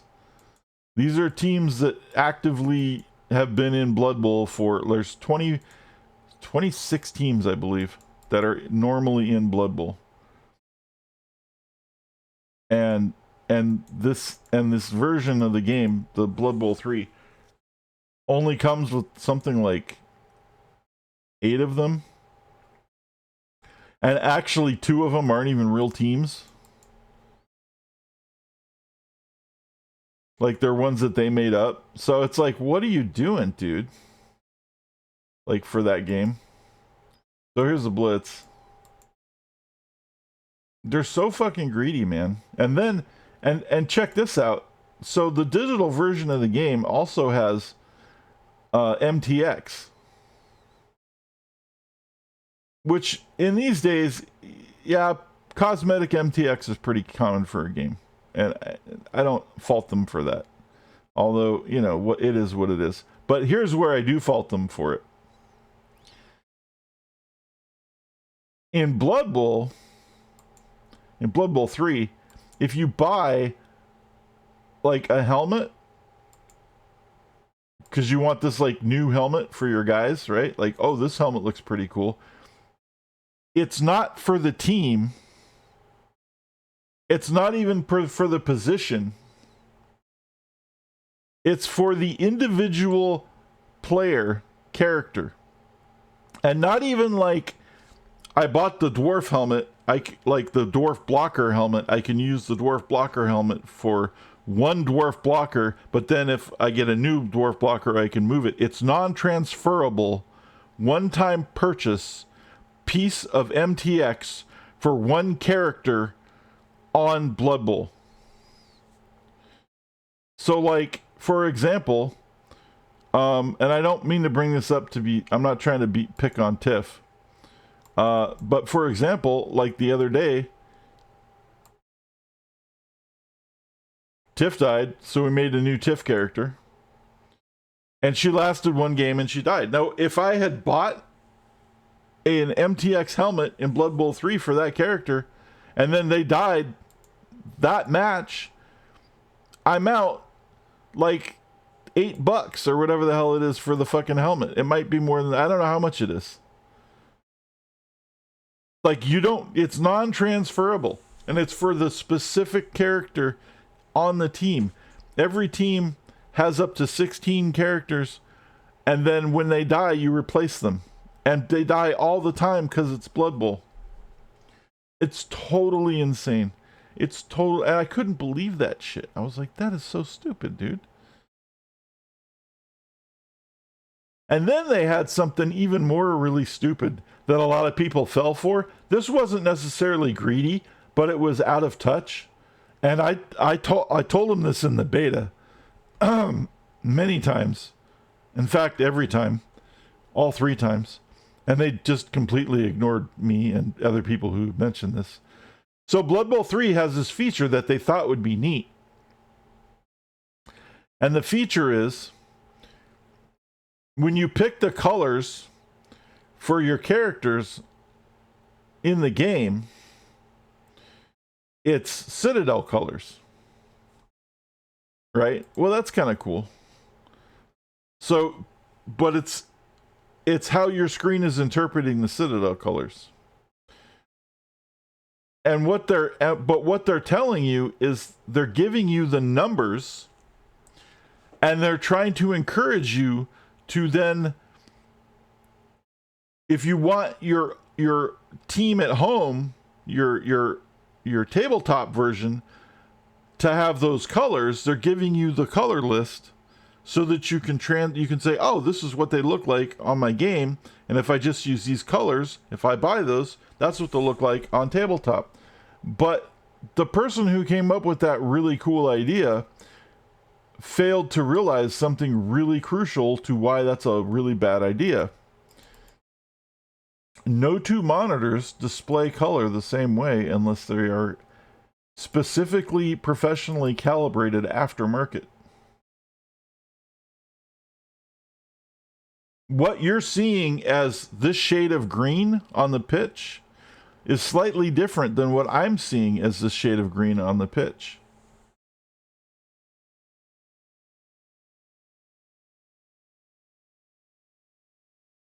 Because how a monitor interprets what you're seeing is based off of all kinds of shit, unless it's calibrated and standardized. And most monitors aren't. So if you were to do that, thinking that you were going to get, this is what your team was going to look like, there's 2 major reasons why it wouldn't. And the first one is pigment color uses a slightly different color wheel than light color, than digital color. Okay. The monitor uses RGB. The pigment uses CMYK.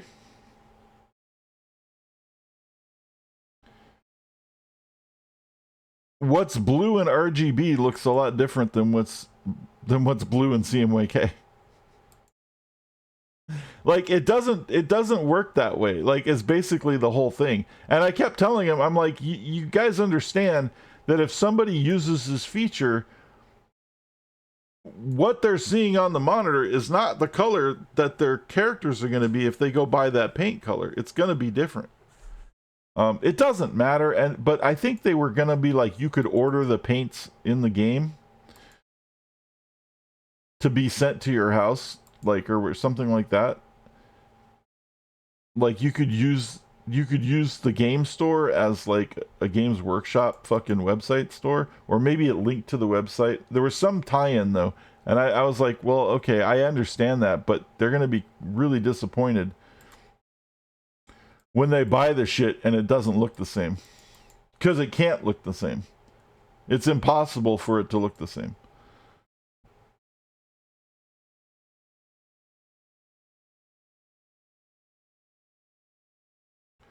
Unless every single person who plays monitor is very specifically calibrated to a standard that like most monitors won't even handle, because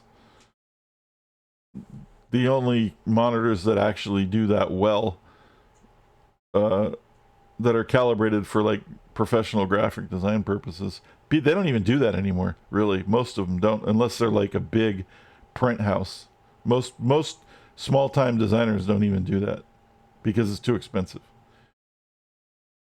and it's a pain in the ass. So yeah, the whole thing was dumb. I was just like, I can't even believe you guys like, but it was, it's a nice idea, I guess, to say, hey, this is what color it is, but they're just using it to sell paint. And yeah, Games Workshop paint sucks. That is true.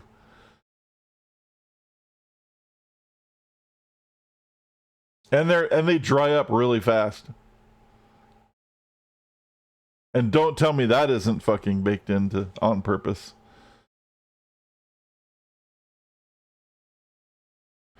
Everything about that company is greedy as fuck.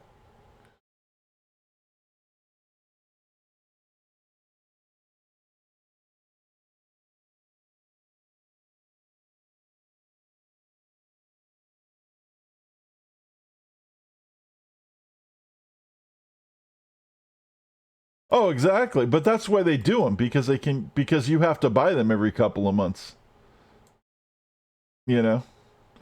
Basically every time you need to repaint something, it's fucking dried up. Right? Why do you think that is? I don't know. Fuck, I guess I gotta go buy some fucking orc red or whatever. I don't know, whatever fucking color it is anymore. Chaos fucking, was it chaos fucking something? I don't remember. I don't remember the color. It's been too long. Chaos green or something. Snakebite green. Snakebite green. That was a color. Snakebite was one of the colors. I was trying to remember the name of some of the colors.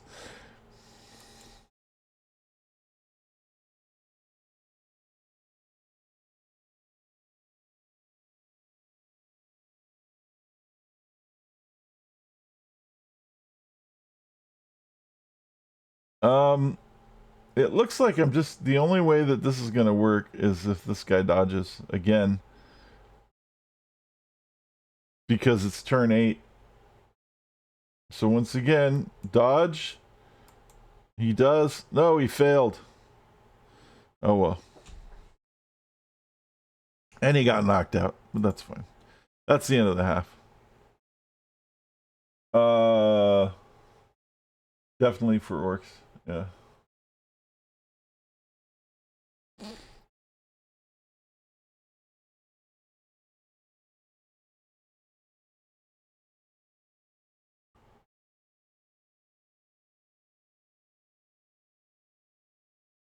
So now we're in attack again. We're on offense. We'll try the cage over here. We'll try the old school cage. Actually, you know what? I kind of like just the up the middle cage. That seemed to work a little better. Let's continue with the up the middle cage. idea.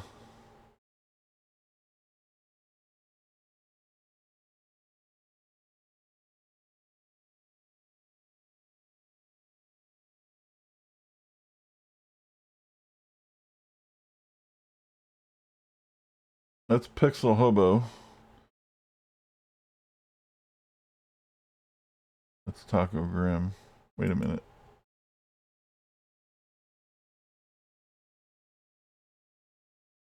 Okay.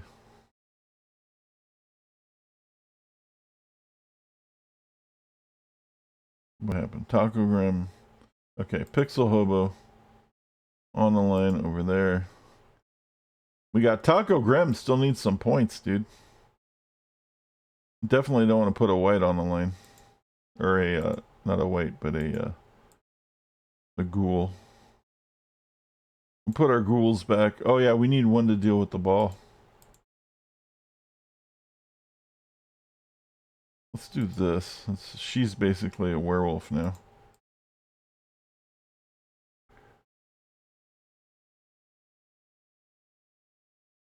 You know how many guns I could have if I didn't spend on plastic crack? I know, right?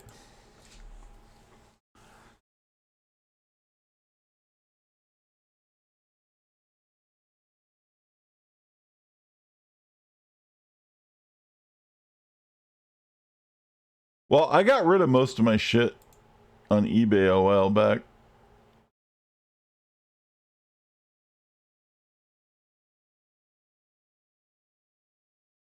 I think I kept 2 teams, 2 Blood Bowl teams, and one of my custom Blood Bowl boards. And I think I sold everything else. And I had a lot of Blood Bowl shit. Even though the Blood Bowl shit was a lot cheaper, I still had a lot of Blood Bowl shit. I still had a couple $100 worth of Blood Bowl shit, which is a lot for Blood Bowl shit. I know in 40K that's like maybe like a low point team, right? But for Blood Bowl, that was like a couple $100 is like, 5 or 6 teams.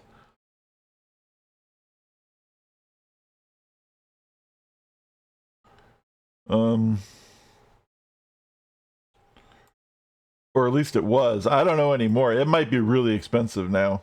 I haven't even looked in forever because I've had no interest in buying shit. Chances are it's actually really expensive now, so I shouldn't be spreading false information like that. It probably is very expensive now.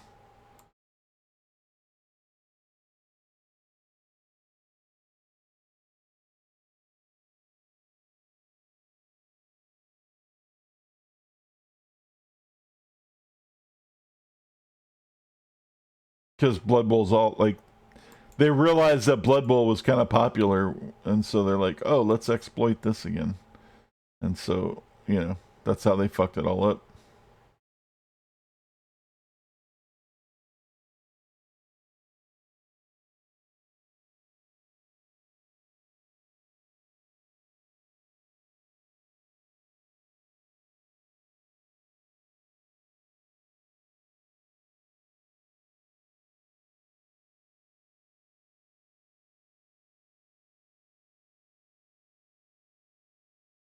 Points wise in Death Guard and Nurgle, it's like 8K. I don't even remember if that's a lot though.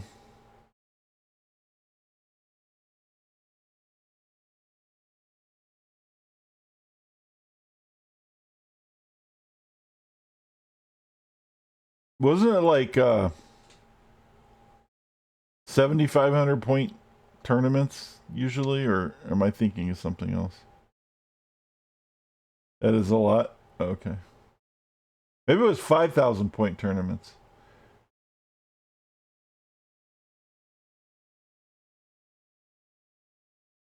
I can't 2K? Oh, 2K, okay.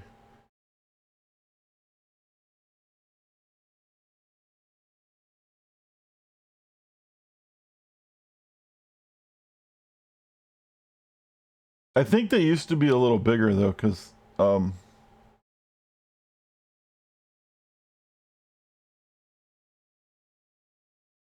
They used to be really big at these store. This one store, it was probably the biggest game store at the time. The one we used to hang out at, it was really huge. They had like a separate game room just for tables, and they had like 18 tables for whatever games you wanted to play or something. It wasn't 18. It felt like 18. Let's see. It was 1, 2, 3, 4, 5, 6, 7. It was like 12. I think they had like 12 tables. Um, and then on tournament day, they would also set up tables outside, and then like sometimes in the aisles of the store if it was a really big tournament, like wherever they could find extra tables. It wasn't a Games Workshop store. It was a game store, but they were like official Games Workshop. You know, they were allowed to do tournaments and stuff, and they had Blood Bowl stuff, and they had all the miniatures and all the stuff. They were like real heavy into GW shit. But that was, yeah, those guys were really cool. Friends of mine that ran it, and I mean, they weren't friends of mine before. It was like they owned the store, and I became friends with them because my friend worked there, and then, but you know, so acquaintances. Really cool people that own the store, let's put it that way. But anyway, yeah, they had a big separate room when they moved to the new location for just tables, and they were the big long table. They were like 4x8 tables, and they would just fill everything up. I have the Primark for DG, more than $170 for one model. Jesus Christ.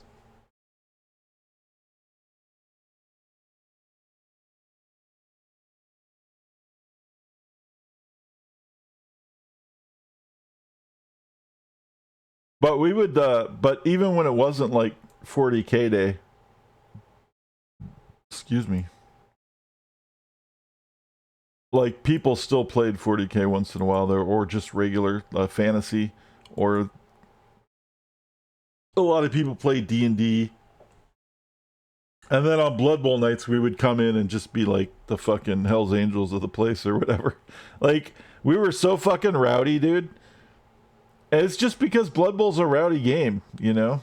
And it was just a group of us, and we're just like a bunch of old guys playing Blood Bowl, having a good fucking time.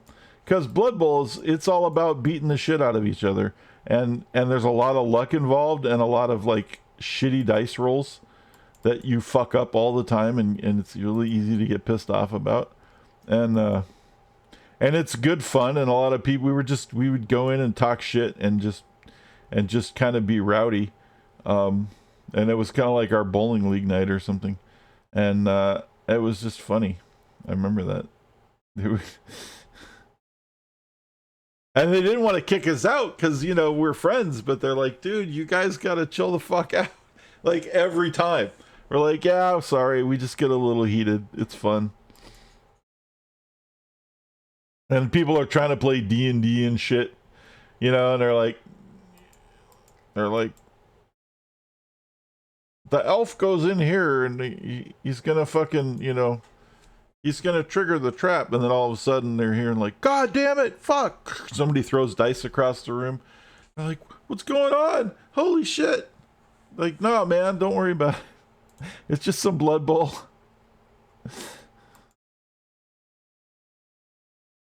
You know?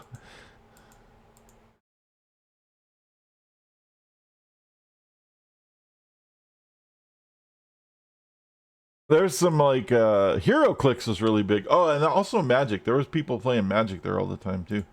People love to play Magic there. There's always like this little corner table where a bunch of kids would always play Magic.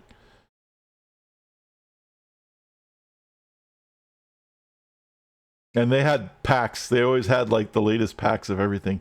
People would crack out on those fucking packs, dude.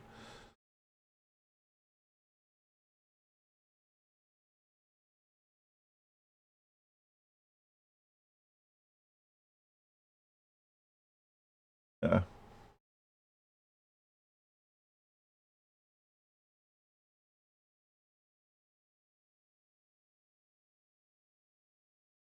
I don't think I've even been in a gaming store since like 2012.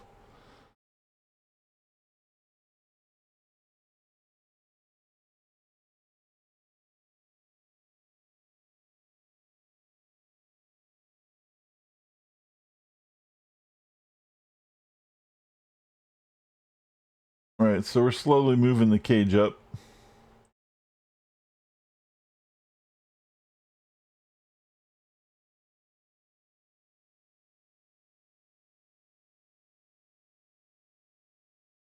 I think I'm gonna blitz this guy.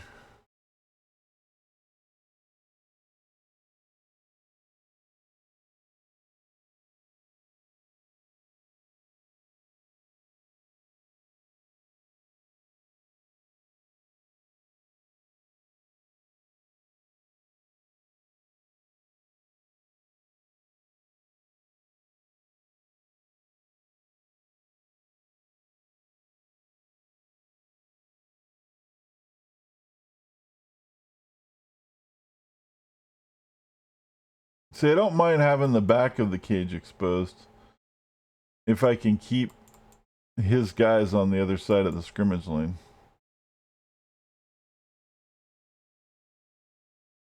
Because you'd have to come all the way around and shit, and that's a lot of movement.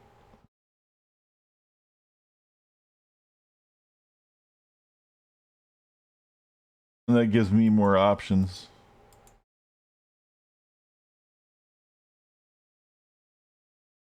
And then I'm going to try to move this werewolf into somewhere upfield where he could get.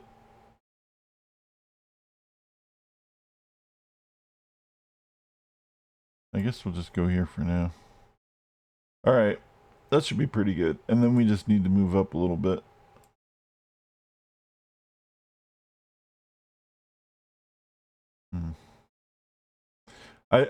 I should. This guy's gonna get up and blitz me. That's why I'm not standing here. But that would be the best place because this guy's gonna also try to get up and blitz me.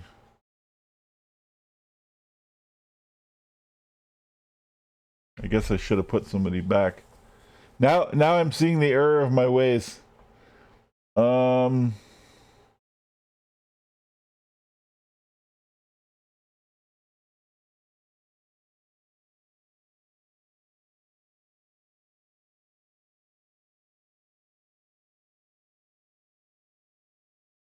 That's actually better. If he does, I have assistance.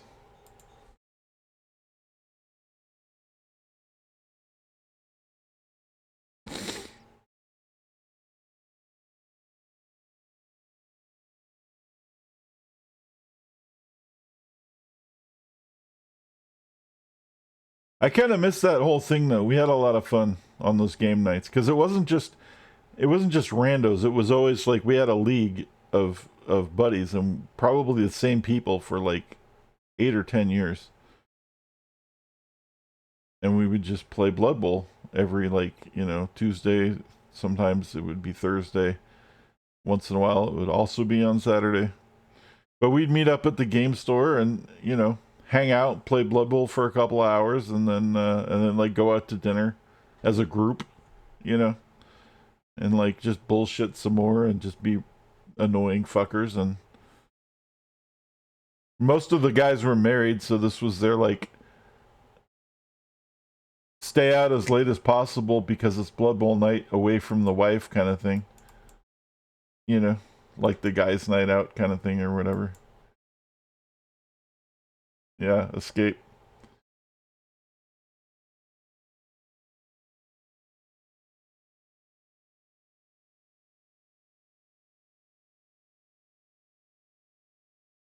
You know.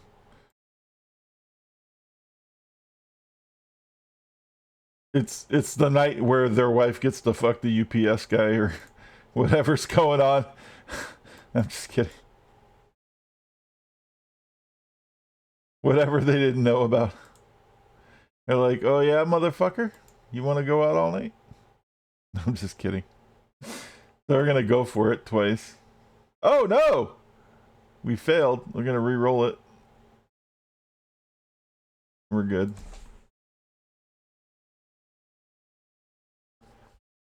And we're going to try to jam this guy up.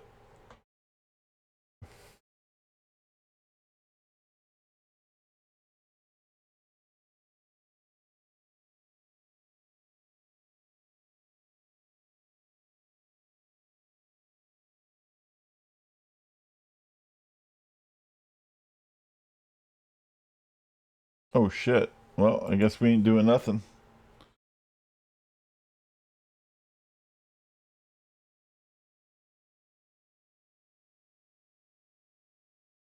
Oh, he has tackle. But it didn't help. He used a team reroll. There's the blitz. But his team reroll's over now, so he doesn't get to reroll it. And he gets the push. Bum, bum, bum, bum. Failhorn.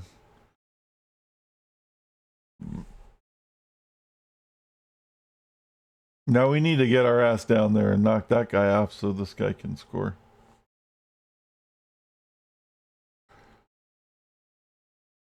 Let's get this one up. Throw the hit here. Push him that way.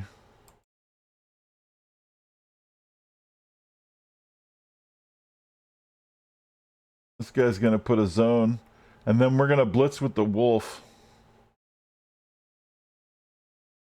1, 2, 3, 4, 5, 6, 7. And we're going to push him that way. He has frenzy, so... oh, he has tackle. Never mind. Good. So that's it. Boom. Did it. And now, all the ghoul has to do is just walk into the zone. Collect... do not pass go. Or pass go, collect $200. Whatever it is. Do that. Land on free parking. Something. Lenny Ghoul. I scored a touchdown. Dun, dun, dun, dun.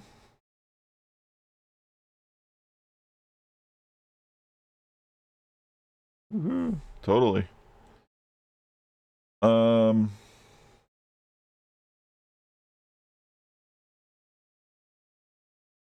Let's see here.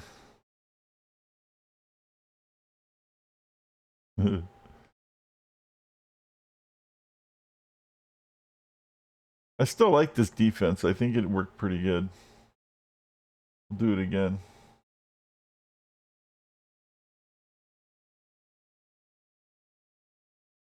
He's all spread out. Hey, we get an extra reroll for the half. Don't need it.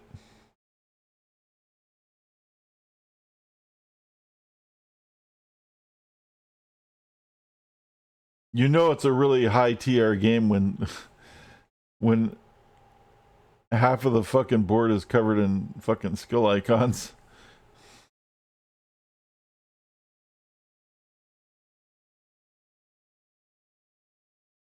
Those are only the icons. Those aren't even the ones they come with. Those are just the ones they earned. You can do all of the icons. Like this.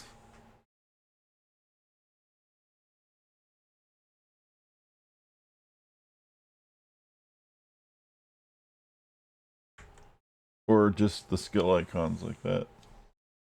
Just the ones they earned.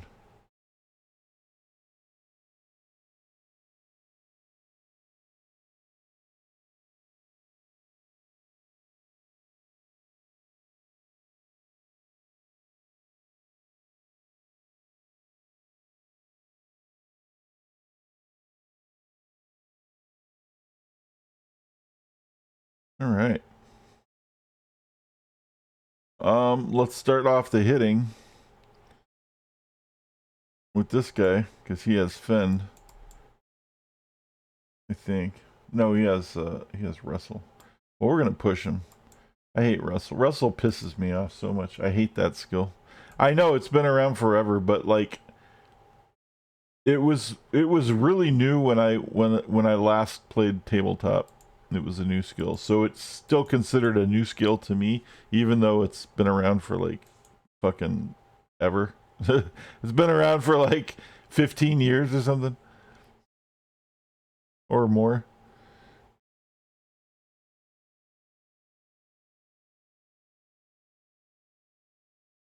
I think that was one of the only few things that the Living Rulebook guys, the BBRC, did that I didn't agree with. Most of the things that they did were amazing, and that's why they were such a good group to have, kind of stewarding the Blood Bowl community before Games Workshop decided they wanted control back and fucked everything up.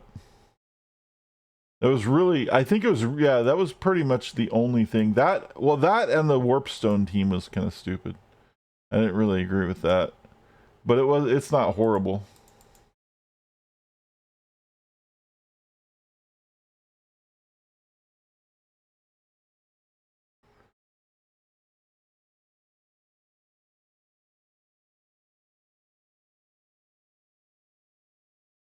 But Games Workshop changes fundamentally changed the entire way the game is played. Because of course they did. You know.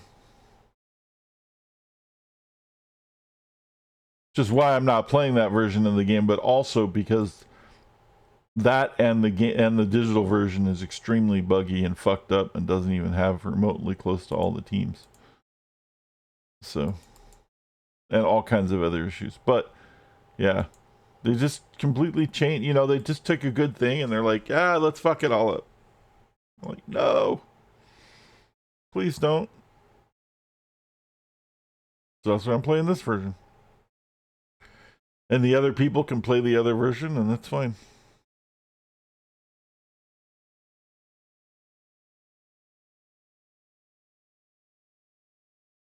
I don't even know if people are.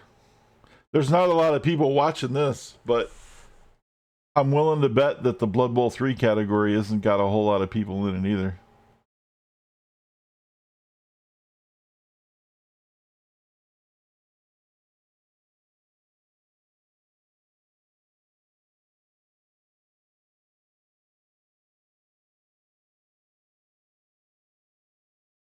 Oh, let me check on the Coyotes thing in a minute.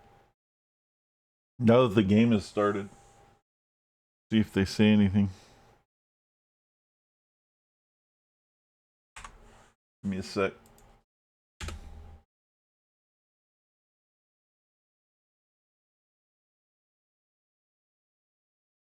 Nothing.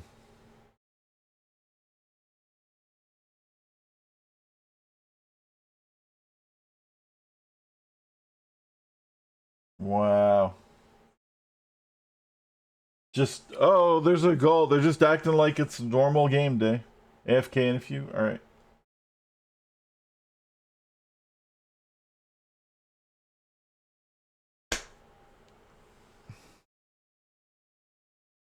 It's like a flying bug.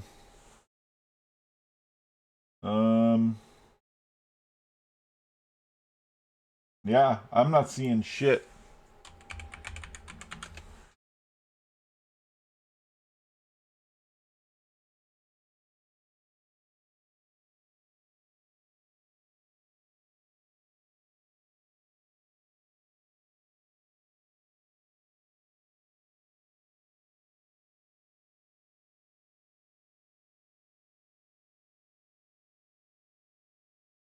Okay, see, now we know that they're fucking leaving.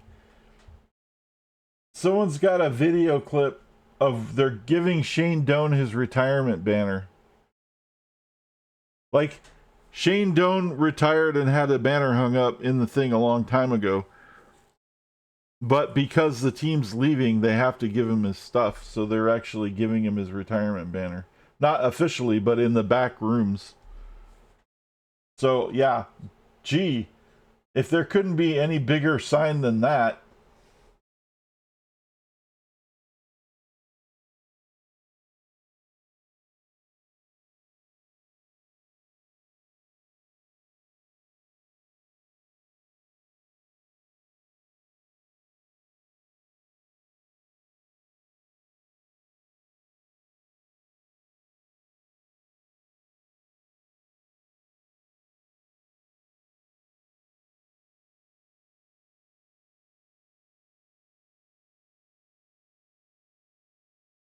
Huh.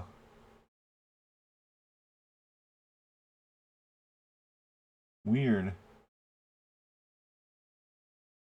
Oh.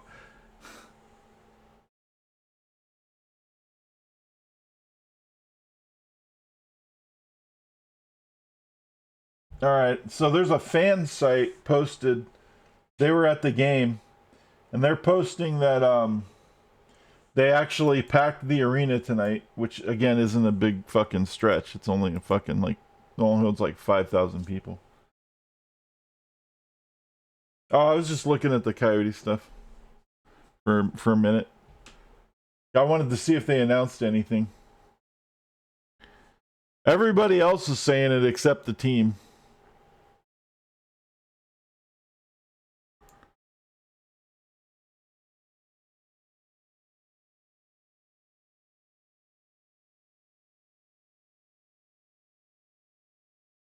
Yeah, they said that everybody packed the arena, but everybody looks sad.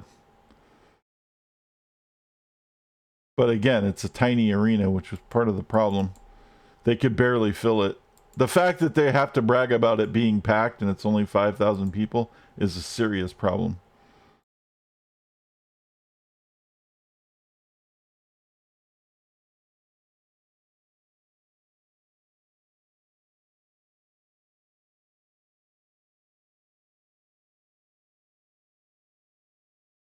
One, two, here's the blitz. We're going to blitz the ball carrier.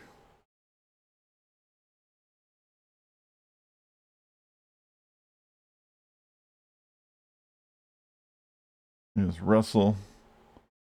I'm going to pick up the ball.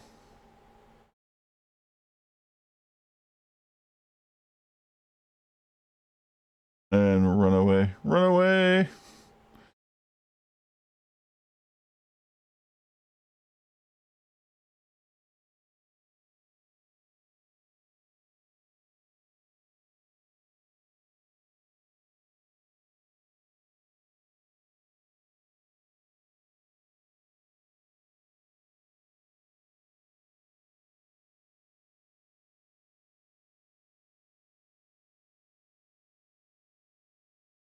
Oh, there we go. Casualty for Ara, bringing her above 100 points. She is now at 101.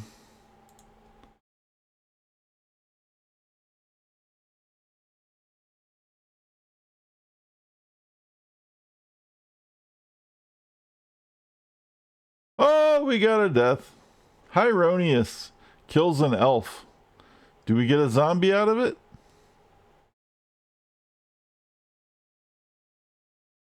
Why didn't we get it? We do not get zombies for elves either? The fuck? When did we get zombies?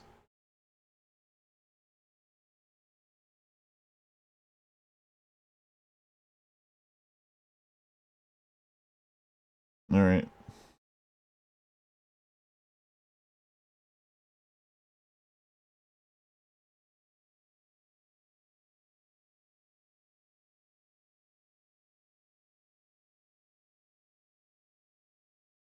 That looks pretty good.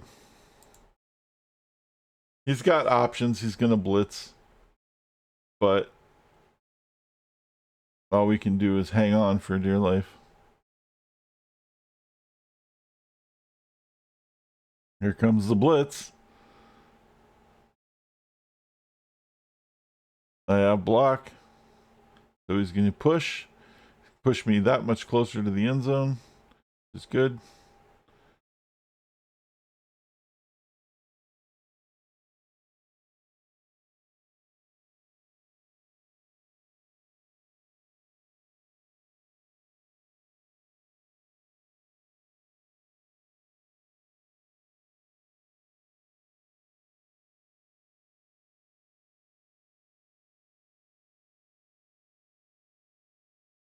Okay. So we want to shore this up before we try the risky move.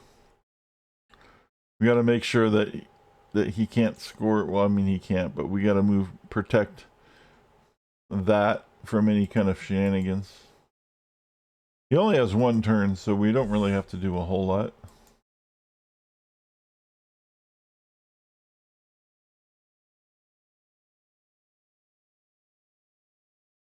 Nudist gets the smackdown.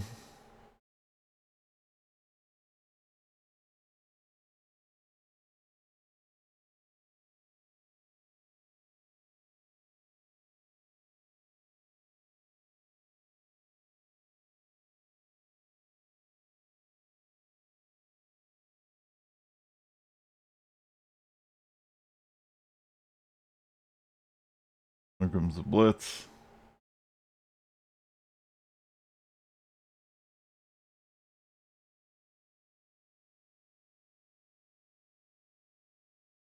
See, he gets a turn after this, so I'm still kind of seeing if we can't. Oh shit.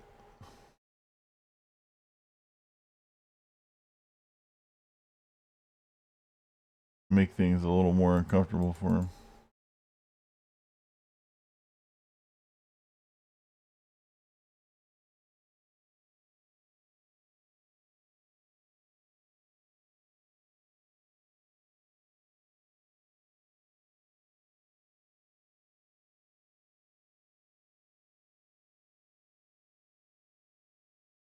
All right. It all comes down to this. Dodge and score. There's the dodge. And the touchdown with Lenny Ghoul.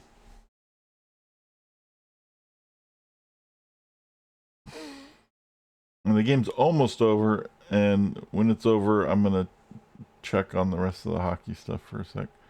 I figure we'll finish the match since there's only one turn left, and then we'll do that.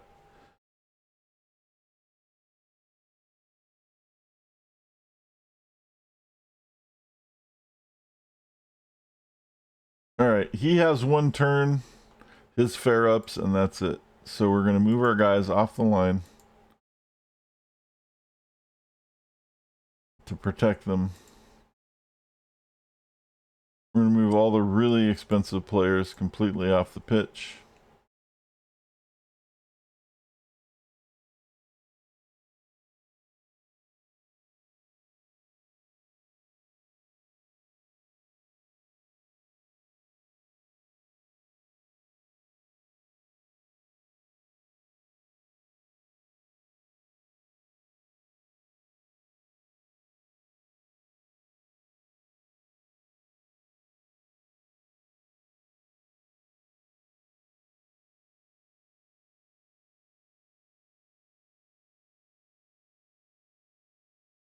And there we go.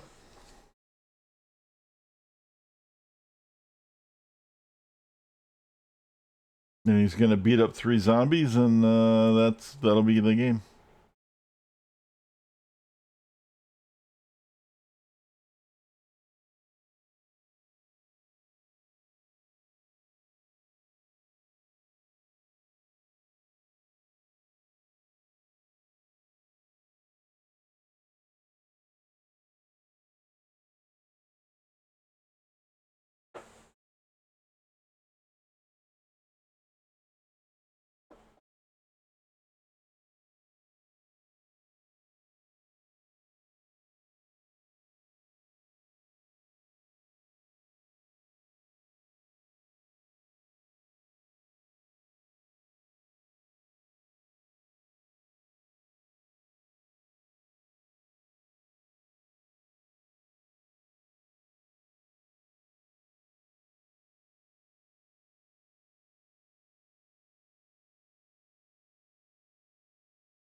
And that should do it. Unless he's got... Oh, he's got to move the guy. Okay. That should do it. Nope. Every time I say that should do it, he keeps doing shit. That should do it. Alright. Now we can buy Tiff, too. 110k. Sweet. Nestor gets the MVP. The big one, though, here's the big one. We get to buy Tiff, but Howler, with his sixth skill.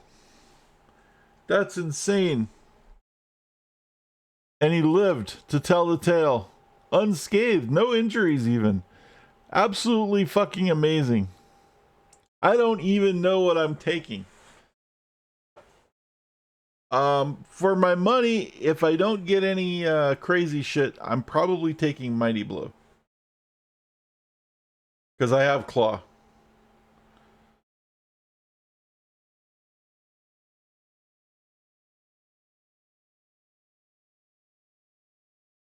But here goes nothing.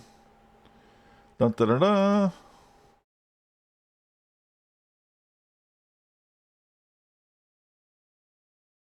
And it's a regular skill. I think. Oh, he can't take strength. He can take agility as a normal skill. I didn't know that. Huh. I can't take. Oh, that's why I don't have Mighty Blow. I was like, oh, we'll take Mighty Blow or Stand Firm. But I can't take strength, only on doubles. Oh. Well, in that case, we should take Strip Ball.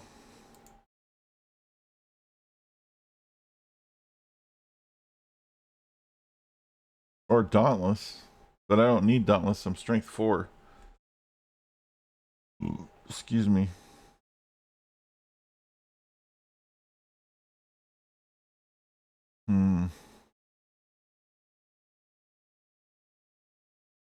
I think I'm going to take Strip Ball. Because if there's anybody that's going to be in a position where he could use it, it's going to be the movement 9 fucking werewolf.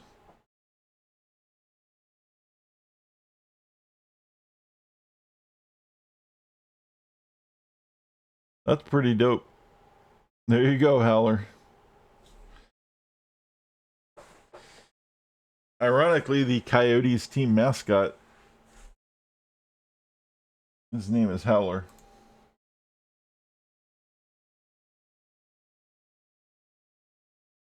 And my Howler survived longer than that Howler did.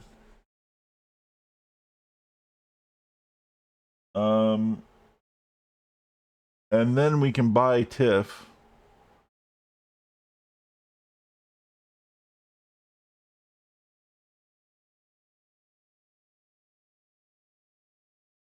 What name do you want, Tiff? And which head? You still want the red one?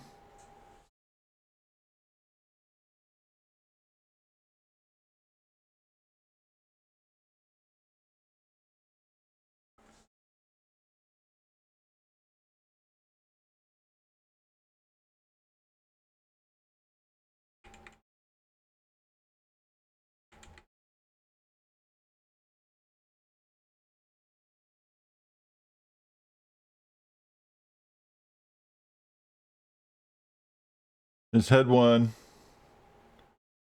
head 2, head 3. That's all you get.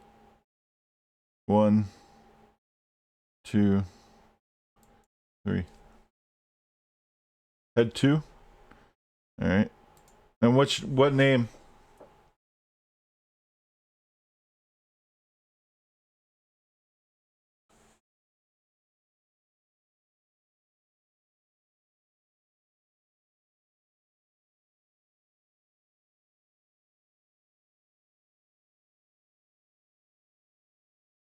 Tiff the Reborn. Return of the Jedi. Yeah.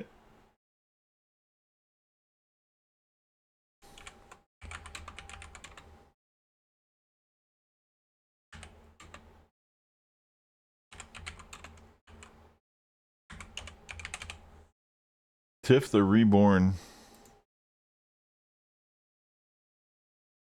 Return of the Tiff. I like Return of the Tiff. Can we do Return of the Tiff?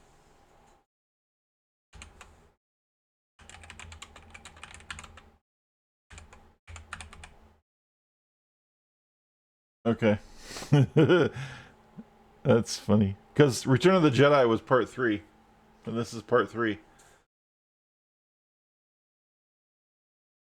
Alright.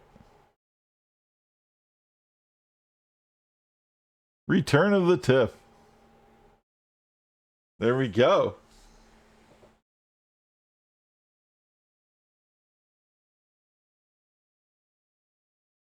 So Howler can no longer get any more points.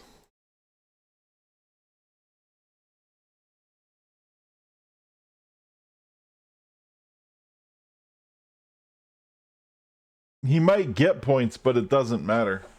He can no longer get another skill. 6, I believe, is max.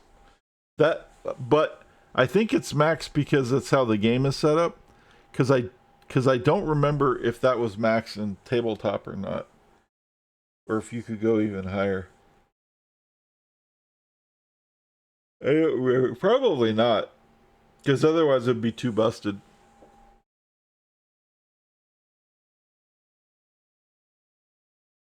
But that's still fucking insane. That's an insane amount of skills. Like I said, most characters don't live that long. They just don't. That's like totally insane. Right, let me check something real quick over here.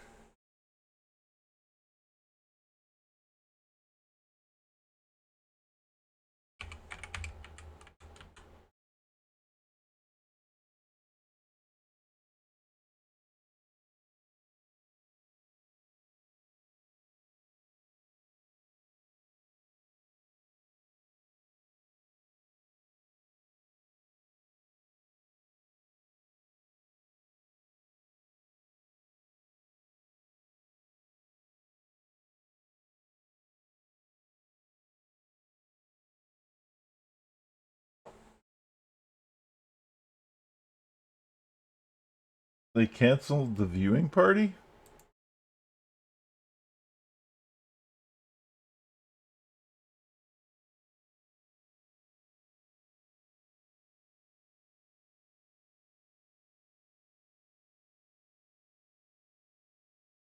Wow.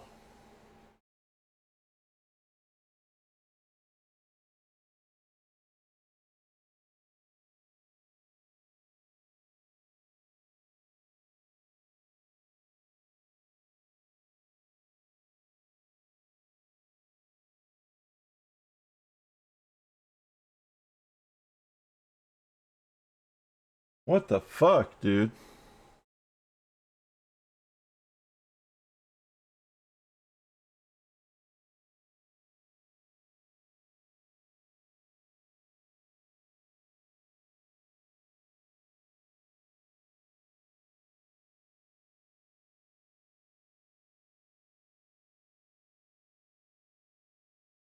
Yeah, every fucking every post in the thing is about is like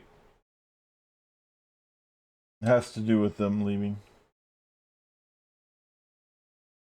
I was just hoping that they would say something officially for once.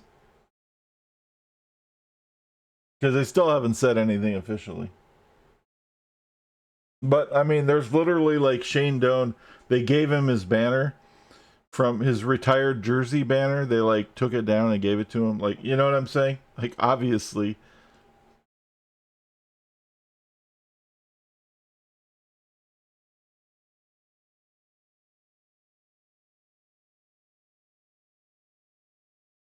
Wow.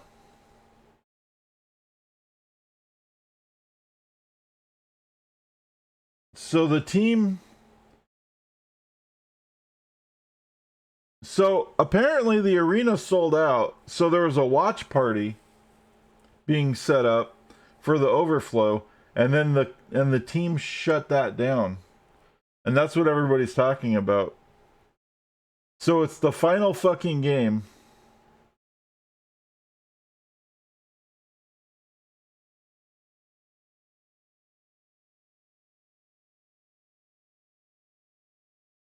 And the fans got pushed out of the watch party.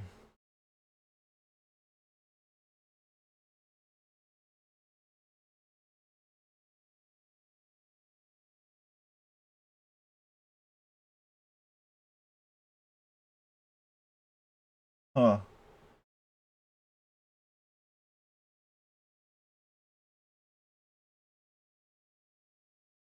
That's fucking stupid, dude.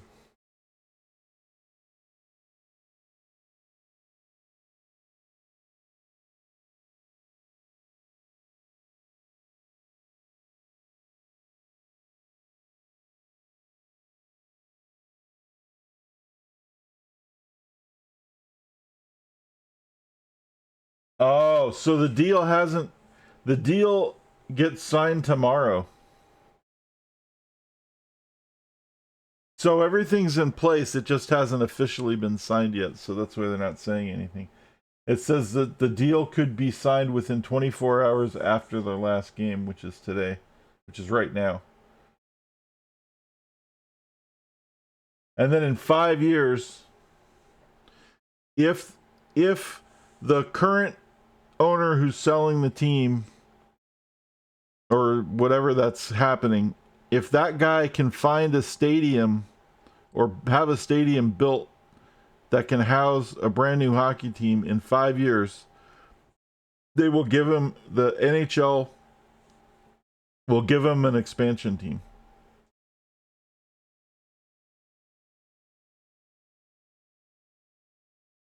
Otherwise, they're forcing him to sell to Utah. Well, he still has to sell to Utah. But yeah, that's the price of the sale, is that he gets an expansion team in 5 years if he can land a stadium deal. But considering that he couldn't stay in Glendale, he couldn't stay in fucking ASU, couldn't land the fucking deal where he told the city that he was going to pay for literally fucking everything. Like, I don't know, man, you know? I'm hoping for the best, but it just doesn't. I'm not going to get invested if we do get the team. I'm going to wait it out, because we had 30 years of worrying about losing the team. For 30 fucking years. Well, okay, for the first 5 we didn't.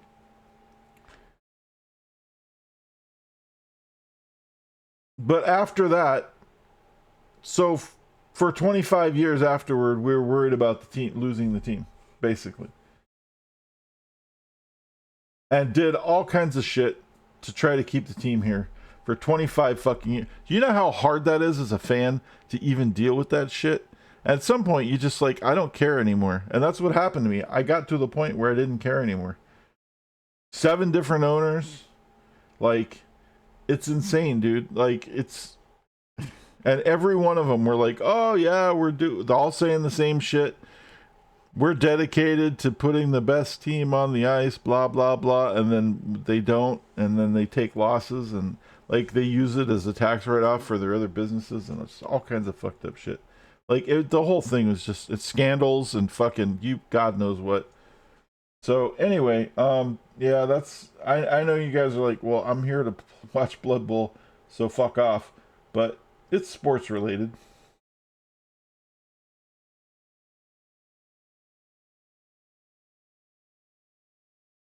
But yeah, I don't see anything new. Probably after the game, they'll probably say something once it's over. But I was told they were going to say it once the puck dropped. So, what's up, Pixel? You are back. Well, welcome back.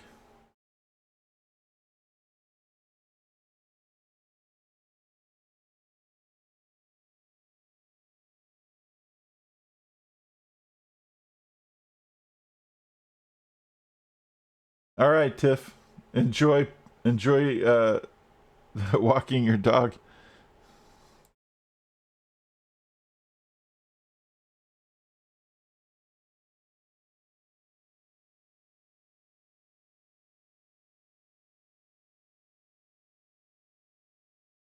All right. So, where are we at? Pixel Hobo is 6 points from his skill. Grem is 4 points from a skill. Cursed is 3 points from a skill. Nudist, you got some work to do, bud. Looks like 8. Tiff. Oh, we bought Tiff. We have purchased Tiff, Return of the Tiff. And Howler got a pass block. And Lenny Ghoul has 2 points from his next skill. So the next game is going to be High Elves again. Why do I keep having to play elf teams? God damn it. Annoying. Anyway, I know I stalled a lot, but I'm gonna be right back. I have to put some soda in my cup, and then we'll get right back to it. So I'll be back in about like, if it's even a minute, I'll be surprised.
And we're back. Sorry about that. I guess it was a little longer than a minute.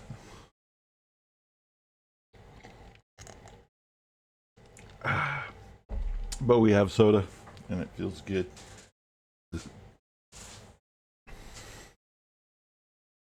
And I got a cookie.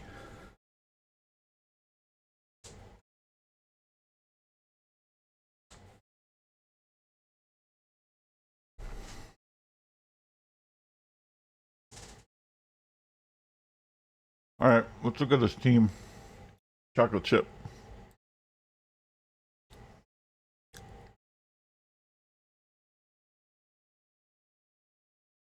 Um.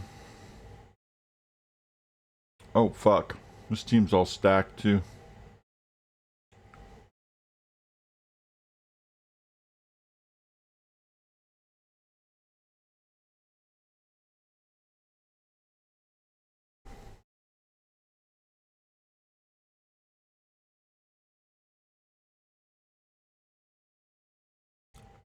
So he's got some movement. He's got a movement 9 catcher. Damn. We're gonna fuck that guy up. Agility 6 lineman. Agility 5 lineman. Agility 5 thrower. Oof. He only has one cheerleader. That's good. Oh, wait. Never mind. Rerolls. Sorry. He has 6 rerolls. He has no money. So that's good. So maybe he can't buy inducements. He gets 110k though. Oh no, we get 90k. We're the underdog. Okay. Cool. We'll take a babe.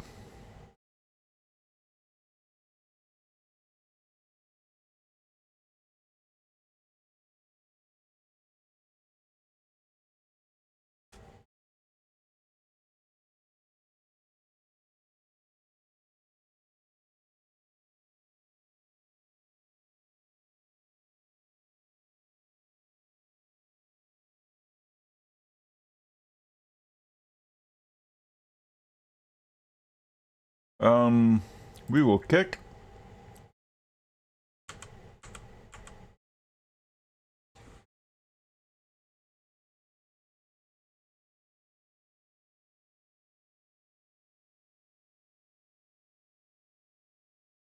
Let's get everybody set up.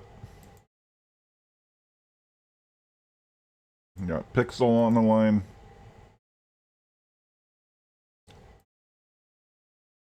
Nestor on the line.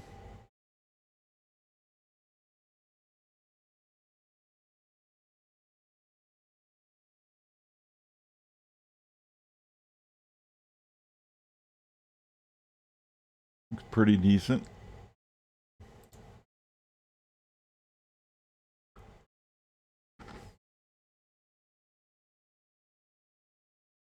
And we get the blitz.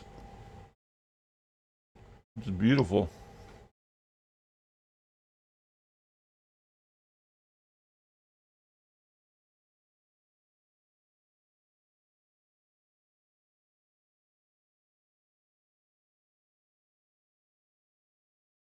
I'm actually gonna blitz this guy with this guy. Tiff, actually. Tiff, you get the blitz. And then we're gonna run him up, put him under the ball.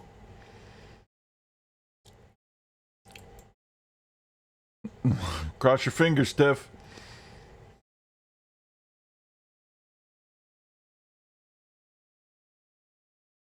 Godspeed. Right?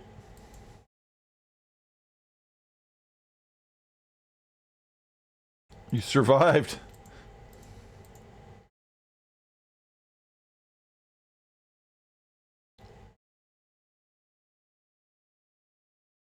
We're gonna go for it twice to get ourselves under ball without having to dodge. If we can. And we do. So hopefully the ball comes down and I catch it, and then they're gonna hit me, and if I survive, I can score.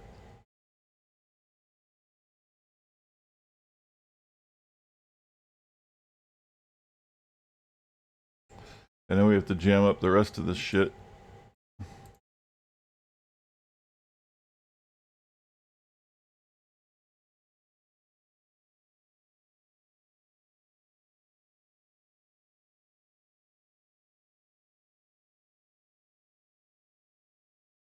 Try to protect him.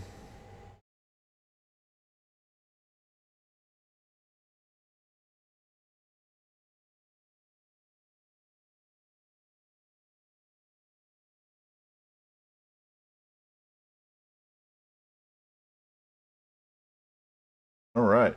And that's still the blitz. That's not even an official turn.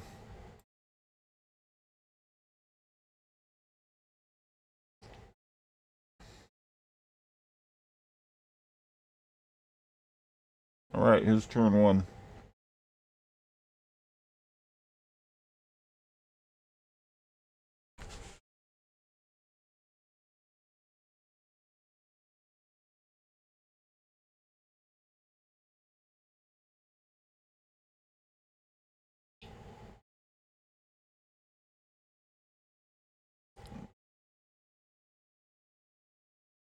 Stupid elf's picking it up in his zone. And he skulls out. Beautiful.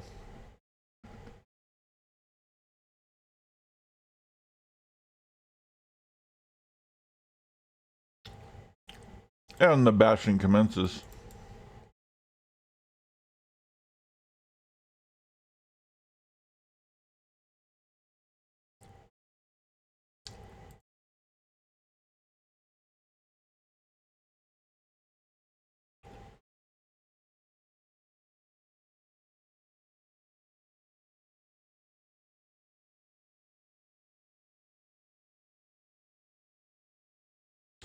We're going to move this guy off of his zone.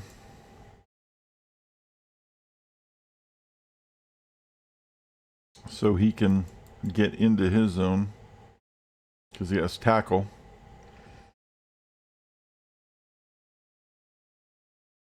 Three-die block from Cursed Clown. Throwing the big hit. Yeah.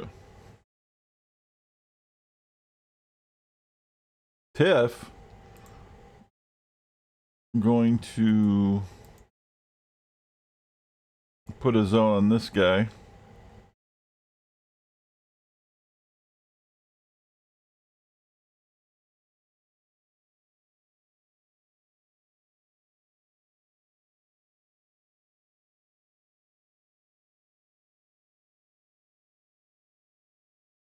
There we go.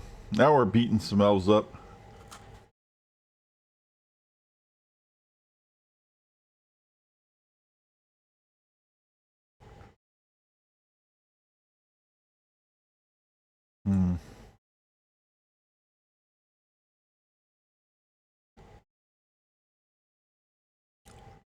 We need to hit this guy.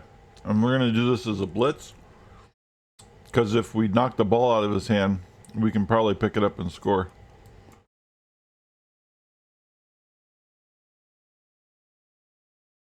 There's the POW. Ball bounces free. We're going to go pick it up. Reroll the pickup. 3 plus. Gets it. And Spike scores a touchdown on turn 1. See, that's how we do it, ladies and gentlemen.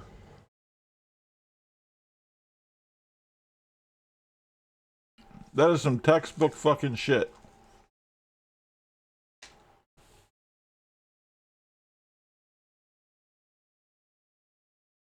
Get the blitz, get under the ball. Knock the guy over and score. Totally. That's a tremendous start to this game. And I'm fine with that setup too. I love that setup. That's a great setup.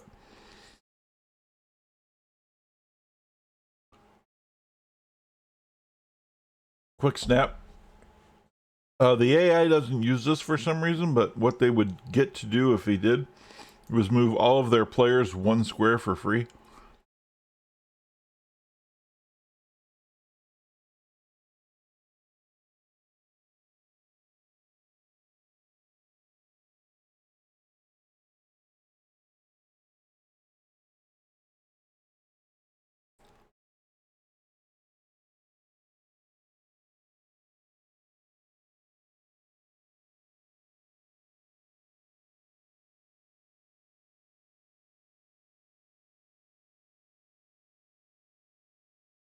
He's going to try to kind of cage up the ball a little bit.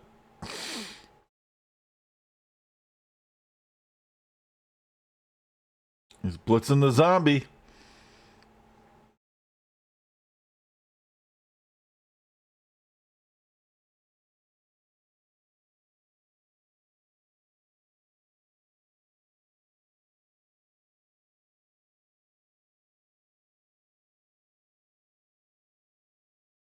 That's what he does.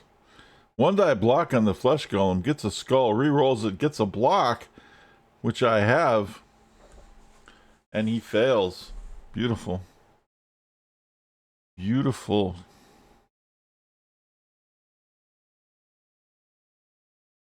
All right. What are we going to do? I think we're going to move. I don't know what we're going to do yet. Let's move Ara over here. Because that's pretty advantageous.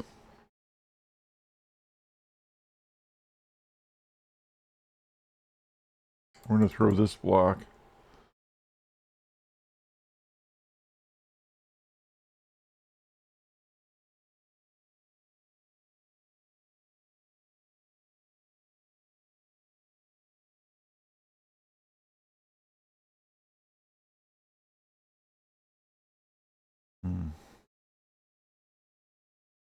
That's 1 die. That's 1 die.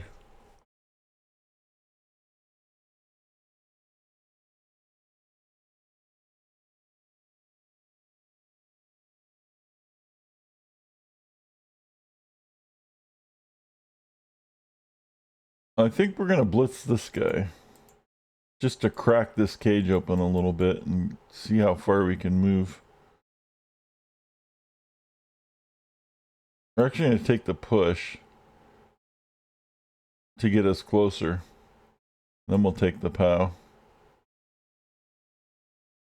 See, now we're able to put ourselves into this place as opposed to over here. Because we were able to take that push. I could dodge, but there's nowhere to dodge without it being into a zone. It'll be a 4+ dodge, and we don't want to do that. So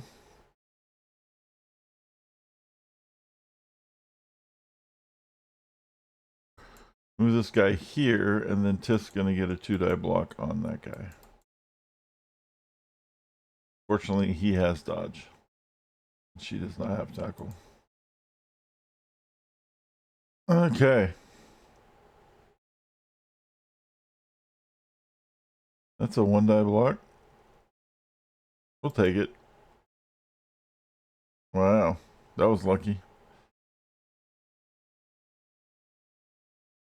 Alright. That's a pretty productive turn. Let's see what he does with it.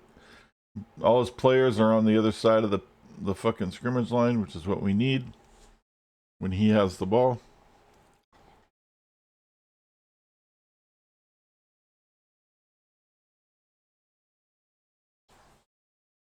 He's going to try to get people up and move forward. Oh, he's blitzing. Blitzing nudist. What's going on with this? That's a crazy blitz. I mean, it worked for him, kind of, but what a weird blitz.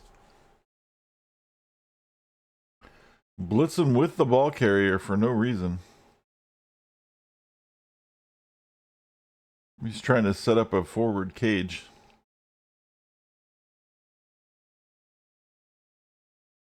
Very strange activity. Oh, and he dodges, but I have tackle. So he has to use a team reroll.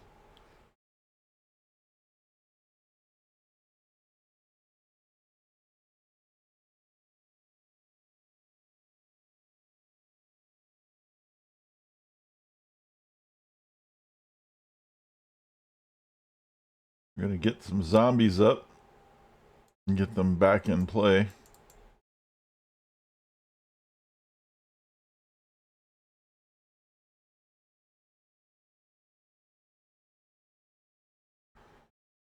Do a big swat with the flesh golem here. Push will work.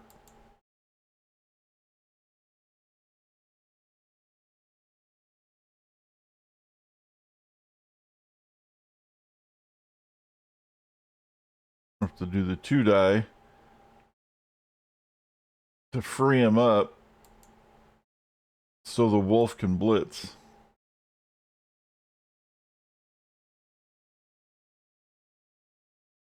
And here's the blitz.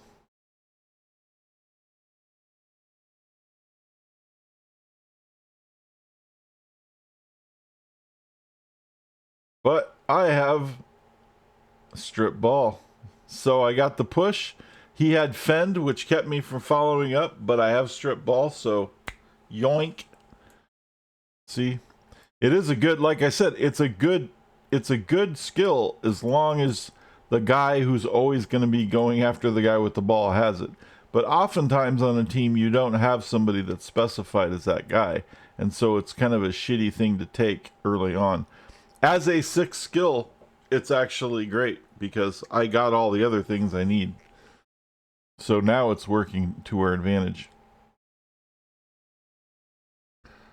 And Nudis is going to hit this guy. Move him off of the ball. So now we're trying to put zones on the ball to make it harder for him to get it. If we pick it up, he's just going to knock us over.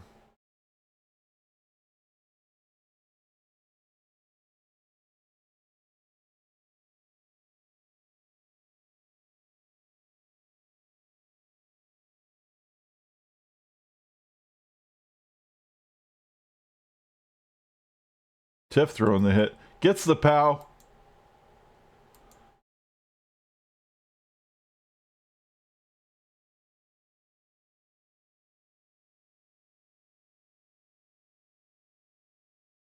Ara is going to go all the way the fuck, because she's really fast. Over here, put a zone on this guy, because that's going to jam him up. And she's also pretty deep in the backfield, which is going to help tremendously. That should work. Little zone action.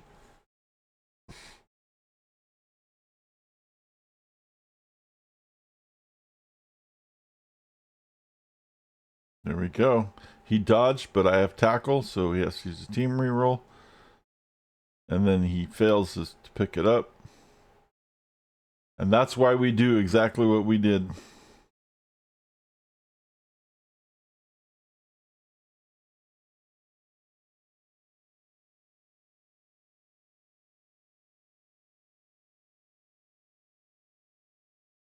Now we have to remove these guys from the ball.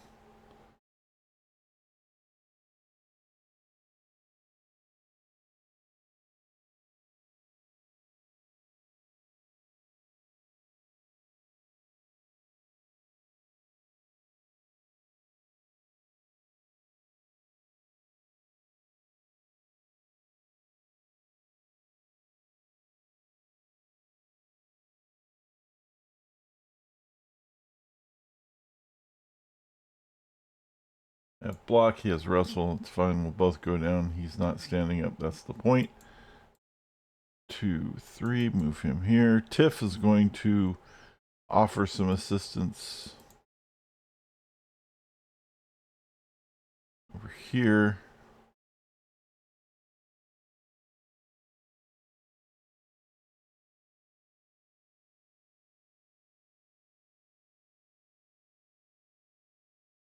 All right. We still have the same problem we had before, but all the other shit's more sorted. He's strength. Oh, Ara's strength 4, so that's fine. That's a 2-die block. Okay, that's a no-brainer then.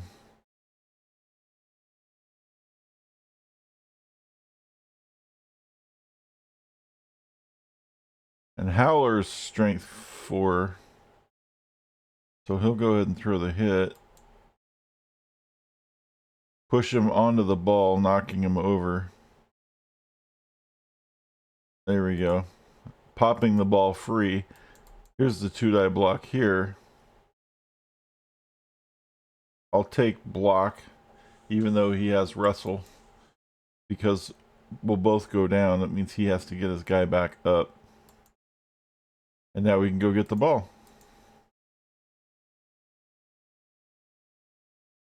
And of course we don't, because that's what we do. Everything else worked though, right?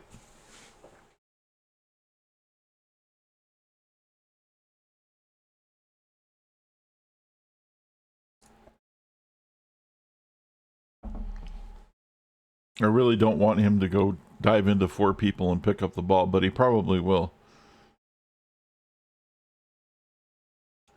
That's a sad state of affairs. There he goes. He's going to go for it. He does, and he picks up the ball in 3 zones with a regular agility, huh? So he just rolled a 6. But he did skull out trying to hit me. So we absolutely have to remove the ball from this guy's hands now. Because these guys are now across the scrimmage line, and now they're dangerous.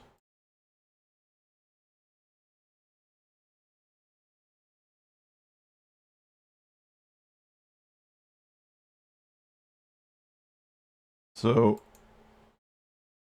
we're going to move this guy.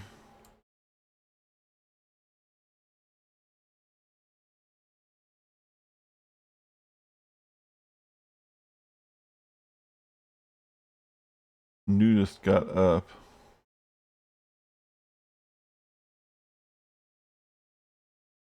Tiff's got the extra strength. And tackle.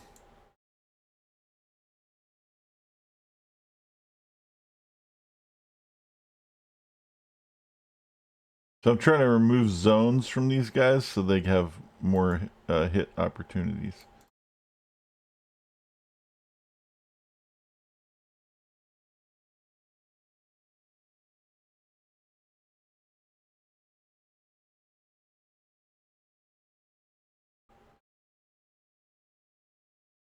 So now in this convoluted mess, none of his guys are standing next to these guys except the one they want to hit. So now we get a lot better opportunity to take him down because he absolutely cannot end up with the ball, or we're fucked. So we're gonna start the chain of events off with this guy, Lenny, throwing the hit, double skulls. Oh shit! Come on, don't do me like that. All right, there's the POW. He's gonna follow up. Oh, look at that. And the ball popped right up into Lenny's hands. Unfortunately, because he didn't blitz, he can't do anything with it. And these guys are going to get up and hit him. So let's blitz with Vinny Vincenzo on this guy to get him out of the way. I have tackle, so it negates his dodge. And I will stay where I am to leave a zone on this guy. Pixel Hobo gonna throw the hit. He has wrestle, so that's fine. It's a 1 die, it's a 2 die here. Let's take the 2 die. Gets the POW.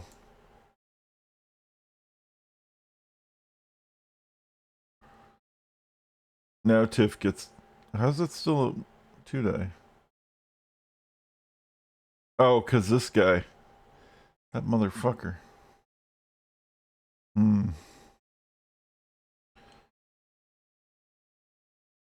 So Nestor's gonna foul...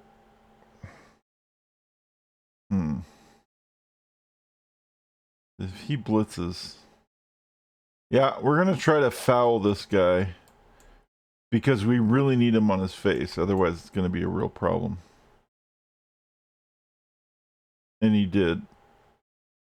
And he didn't get thrown out, which is even better. At least I don't think. Nope, he did. But that's okay, because now the guy isn't there to fucking blitz him. Which is kind of the point. This guy's gonna blitz him, but he's gonna move him this way. At least I think he is. If I was him, I'd blitz with this guy. There it is, and he does. And he gets a POW. Holy shit.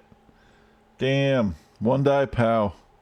And knocked Lenny Ghoul out. Wow.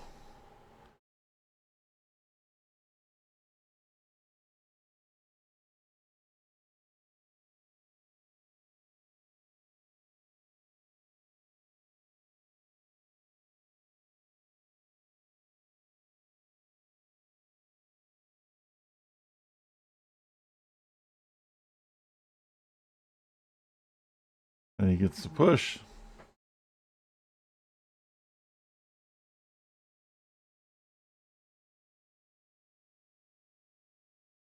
So now, see, he still has the ball. Like, that's the problem, is every turn they're going to pick up the ball. Even if you knock it out of their hands. So that's why you need to, like, keep pushing them back. So Vinny is going to throw the hit that way. I'm going to go with the push.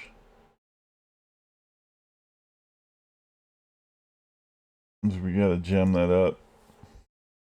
Because I don't think we're going to be able to blitz over here, which is kind of unfortunate.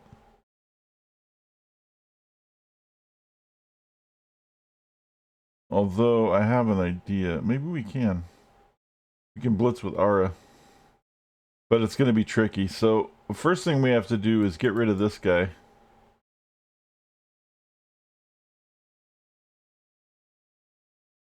The second thing we have to do is get rid of this guy.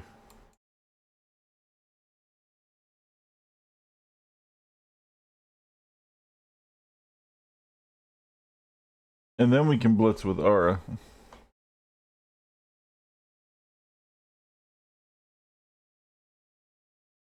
One, two, three, four, 5, 6, 7.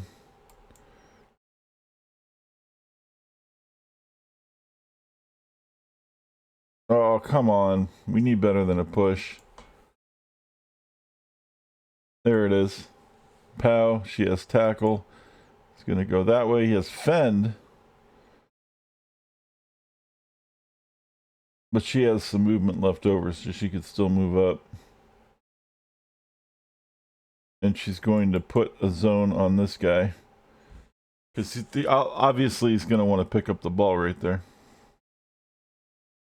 But the more people we have in the zone to fuck him up, the less chance he has to do it. We're going to throw this block here. We're going to push. That wasn't a great idea, but it's better than nothing. We're going to push this guy here and follow. No, we're not going to follow. It still doesn't matter, does it?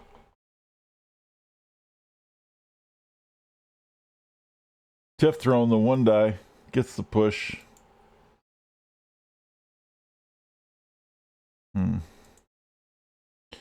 Nudist, I think, is going to have to dodge, but we don't have a reroll. So this might be a little fucking stupid, but I need to dodge so that I can come back here and put a zone on the ball. Actually, right here would be fine. But here he wouldn't get hit. So 3+ dodge. He has dodge. He has diving tackle. Oh no! Diving tackle fucks dodge up. Damn. Oh well. He jumped up. If you can notice, though, he's losing alphases off the pitch pretty fast, which is kind of part of our strategy.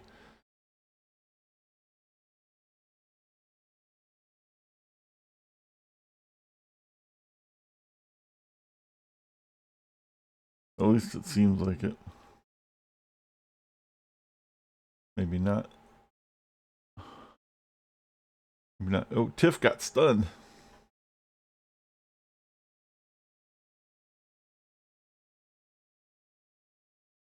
That was weird.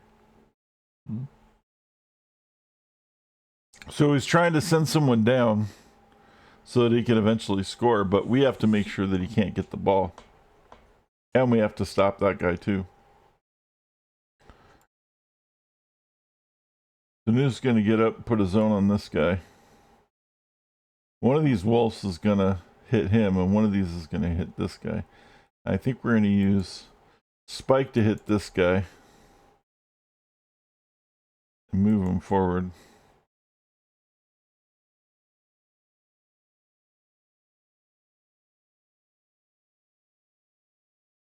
And then we'll use Howler to blitz this guy because we don't want people that far back in the field to protect our position. And we're going to go with the push because maybe we'll push him out of bounds on the frenzy. And we do.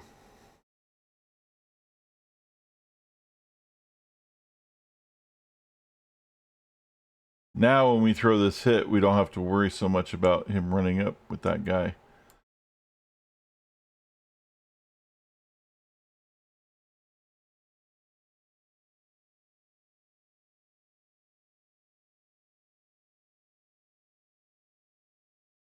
And now Ara can pick up the ball as soon as we secure this. Although it's still pretty dangerous. She's still going to get blitzed by somebody. But here she goes. 3+ pick up the ball. She does. 2, 3, 4, 5, 6, 7, 8. Go for it and go for. She's gonna go for it twice, and she's gonna stand next to the end zone. Oh, come on. There we go. And the reason is, if she does get blitzed and they push her into the end zone, she scores. And the AI is really good about fucking that up.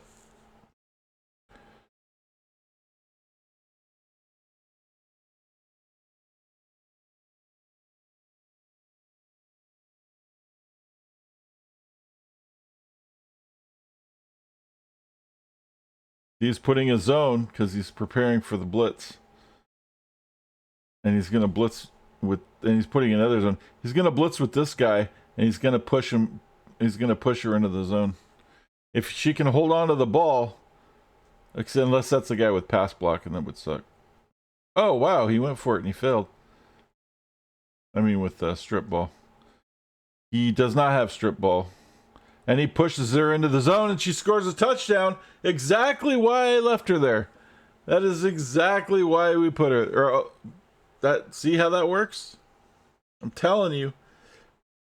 I don't know what it is about the AI, but if you put somebody on the end, like one line from the end zone with the ball, there's a really good chance they're going to get pushed into the end zone and score a touchdown. So that touchdown was actually scored on his turn. And that ends the half. Isn't that crazy?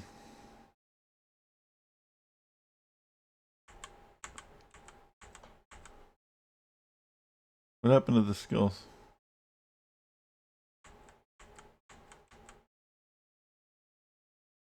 Okay. That is nuts. It happens sometimes.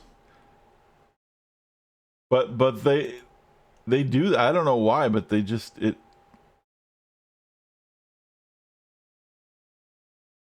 I don't know. They just do. It's just what they do. It's happened enough that I was able to put her there for that purpose. And then notice I even said it was gonna, that's why I did it. Like, she couldn't go for it to score, but if going for it put her on the one square before the end zone, which is where it put her, then I was fine with that for that exact reason.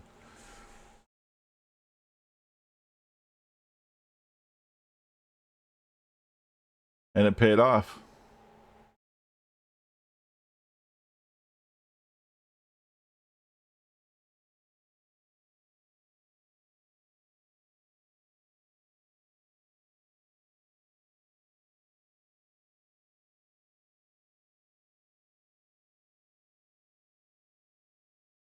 Oh, wait, this kicking to me. Damn it.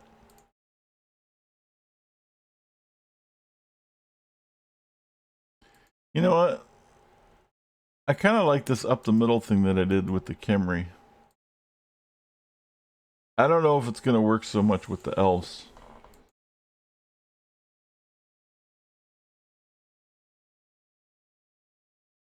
But it might be easier to deal with.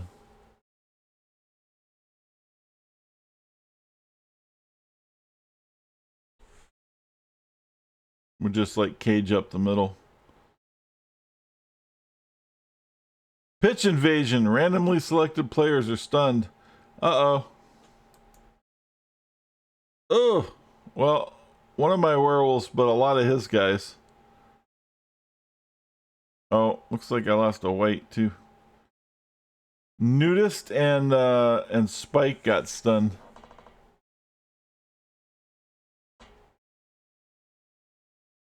But looks like he lost more guys than we did on that, so that helped us out a little bit.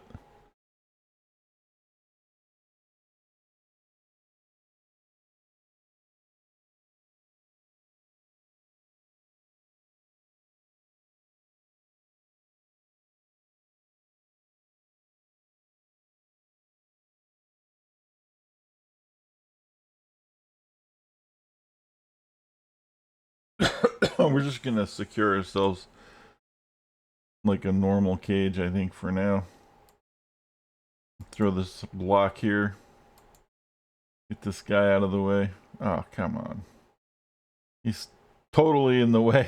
I wanted to move him off of where he was, and it didn't work.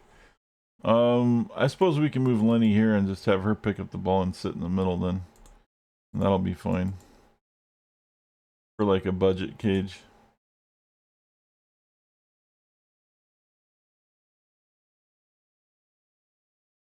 This is still not happening. Alright. Picks up the ball. And sits in the middle. Alright, with 104 fucking points already. Holy shit. That is crazy.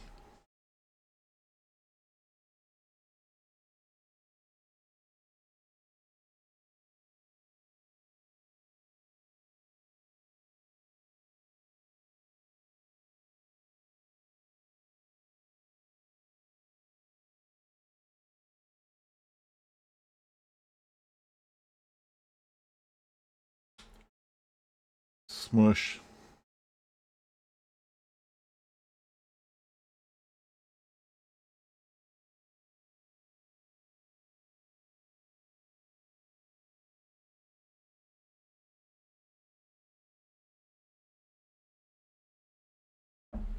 Alright.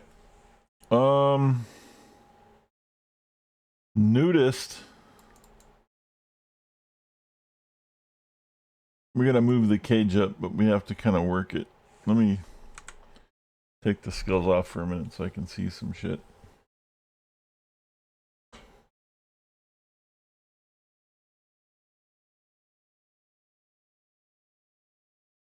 Which just has guards, so that's gonna help tremendously.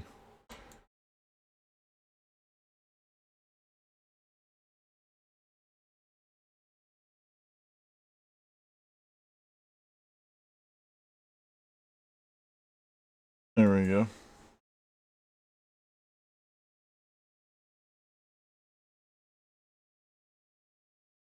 And I can't move that guy.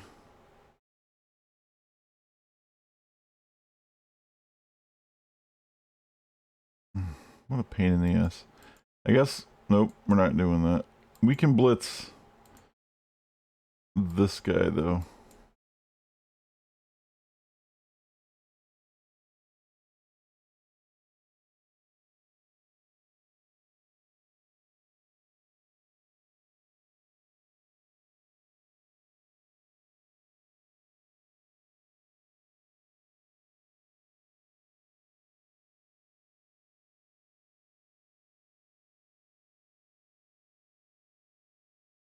Not much of a cage anymore.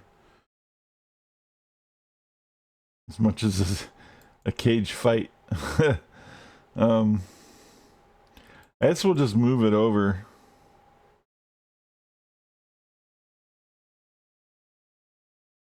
As long as we're making some kind of forward progress, which we are. But just barely. At least we're doing something. Spike will get up.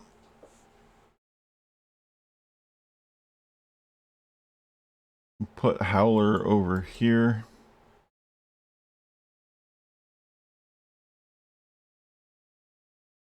That should be pretty good.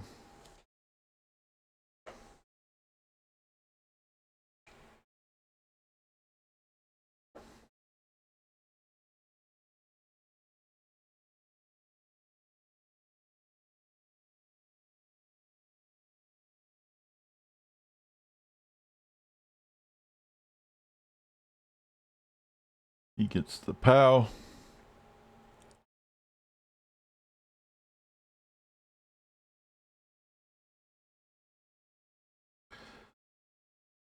But can he penetrate the cage? I don't know that he can.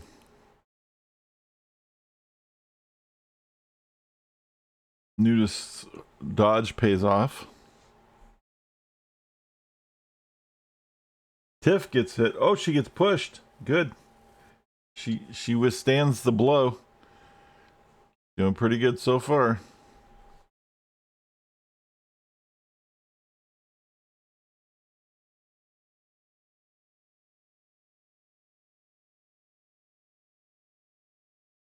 Pixel Hobo throwing the hit.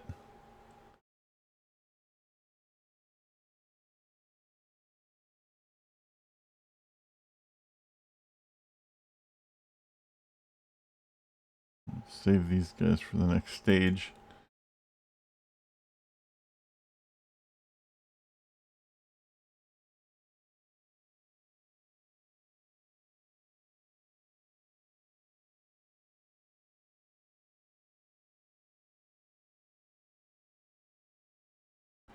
We'll move him up.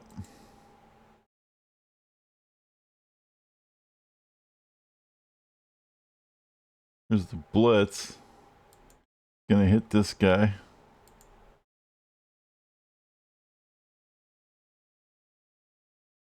And then move up. See, and everyone's moving one square, but we're moving up. There's forward progress. As long as your cage can hold itself and make some kind of progress, you're doing pretty good. That's the goal of the cage. Just keep moving forward, inch it up, keep making progress.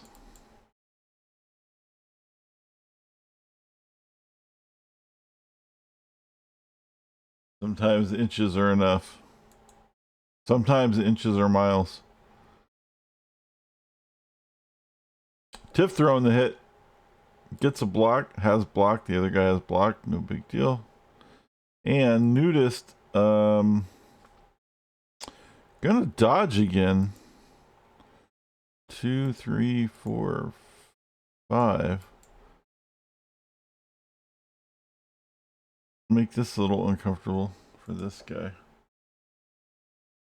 Pretty decent.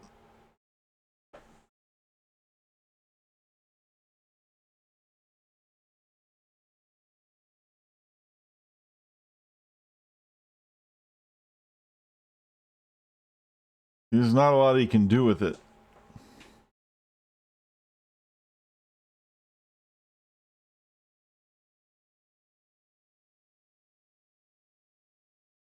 He gets a POW on Nudist. Ball's still protected though. And then he's actually moving his guys away from the cage, which is funny. Because that's what's allowing us to move up. Double skull. Tiff's like, that's right. Teach you to throw a fucking hit on me.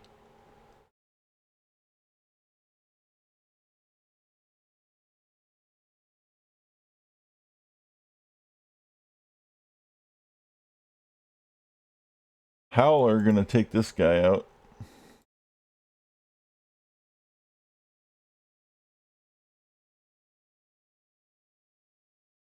That allows Quintus to hit this guy.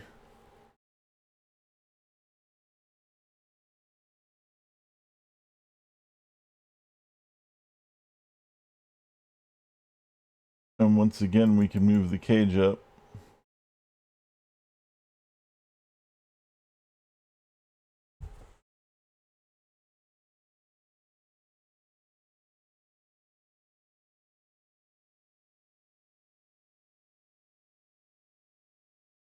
Although this is going to be kind of an issue.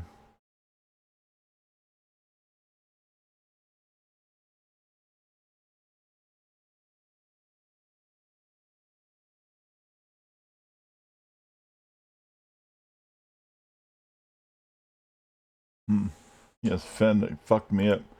Alright, let's move this guy right here to make up for the lack of this guy stand. Oh shit, I didn't see the dodge.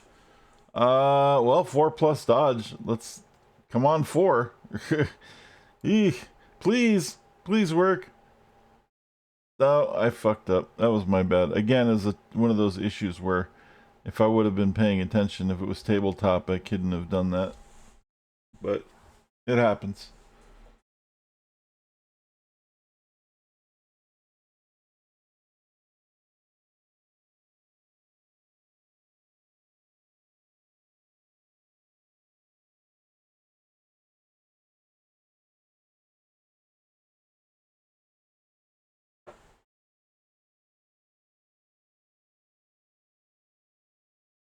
See, we don't have to inch the cage up all the way to the end zone. All we have to do is inch the cage up enough so that the person with the ball can then run up and score when there's an open window, which is like 1 or 2 more turns maybe.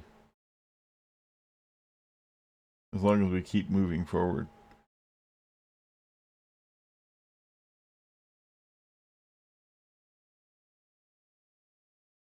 I think we might be able to do it.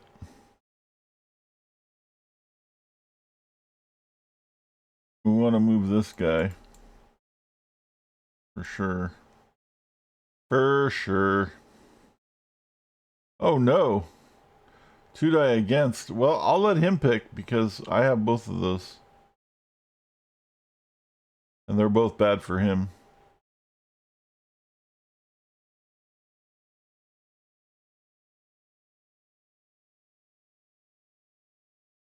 And we can move that up.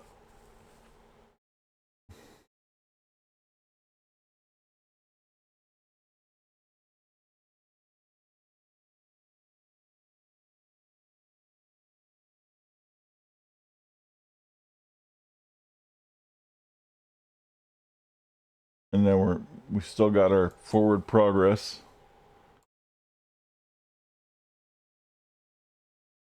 Flush golems in tow.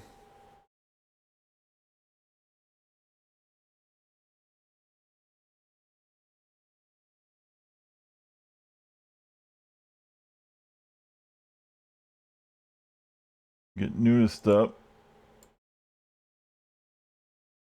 I'm just gonna leave him right there because he's gonna fuck that guy up.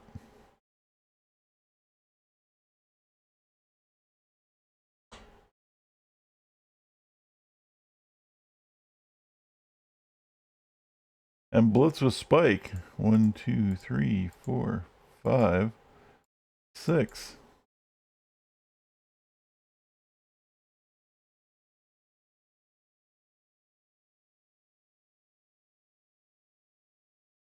And he gets a casualty.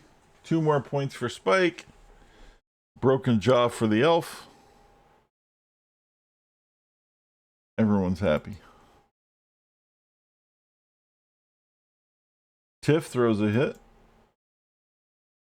Guy has block.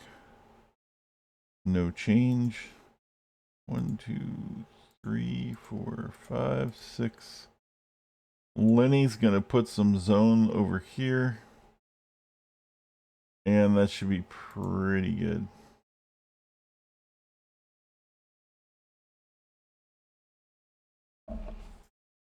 See, we're just inching everything up as much as we can.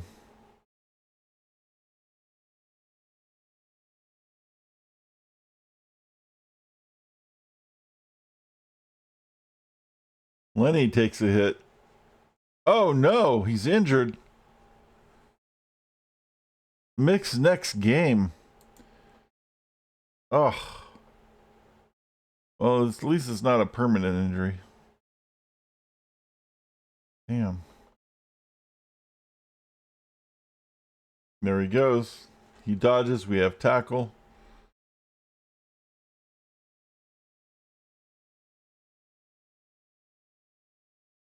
But he's moving at what's he doing? He's moving up. Why is he moving up? He's afraid of getting hit. That allows us to just keep moving up.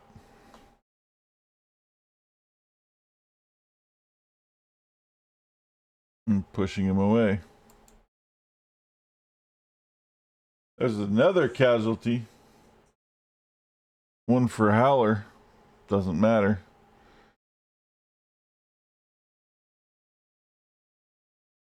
But he's off the pitch. That guy's off the pitch. We could move up pretty good.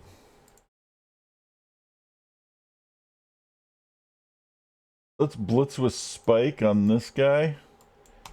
Make some significant gains in our cage. And set up for scoring next turn as a possibility. We can go right. We'll even go here.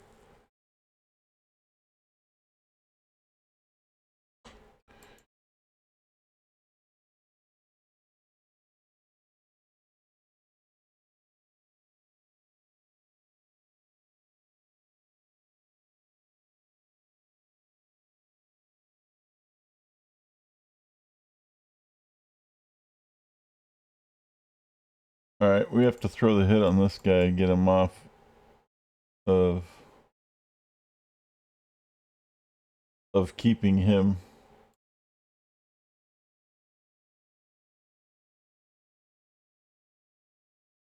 The nudist is in the corner there. You don't want to keep nudist in the corner, right? Never put nudist in a corner. 1, 2, 3.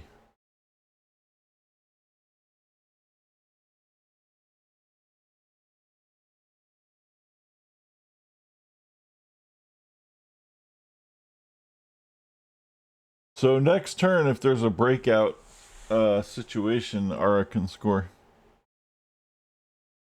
Because she's close enough.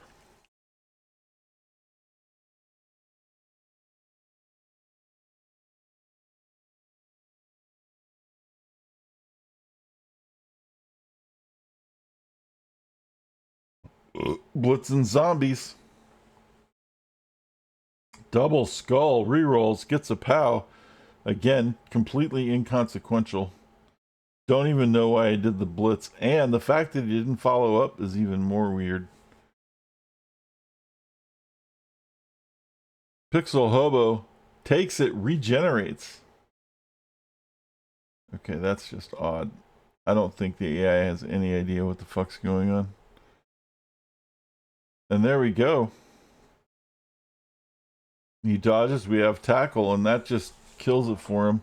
And what did he do? He opened the fucking door wide open, and all we have to do is just score. So Ara's just going to walk right in. And this is why you cage up. You cage up and you move at least one square, and even though it feels like you're not doing a lot, that one square every turn pays off. Because you only need to move like 4 or 5, like, not even that, really like 3 squares off the scrimmage line for most players. And you can probably get within scoring range, like 3 or 4.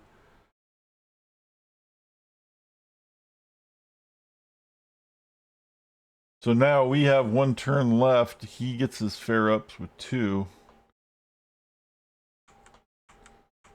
Let's put the things back so we can see what's going on.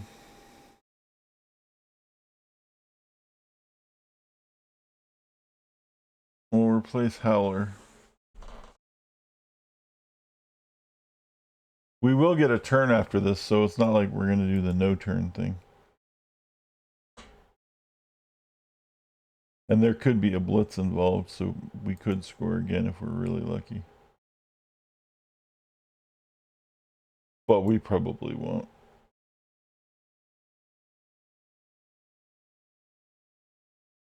That should work. I'm okay with that.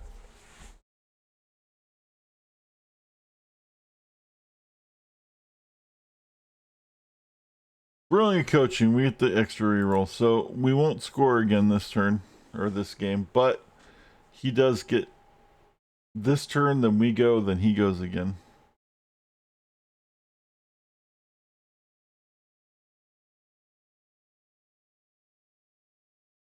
We don't want him to score on 16, so we got to make sure that we keep him on this side of the pitch.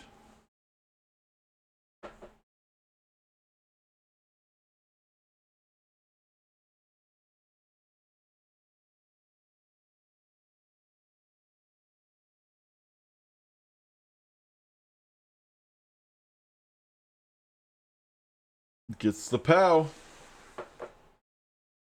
He does what POW does.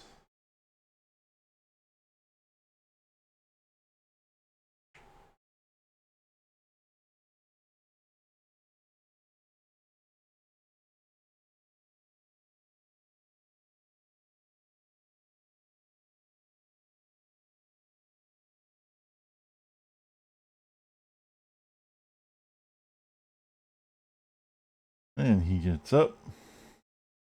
Alright, so he can't score. Well, let's make sure. Let's take this guy out and then declare it.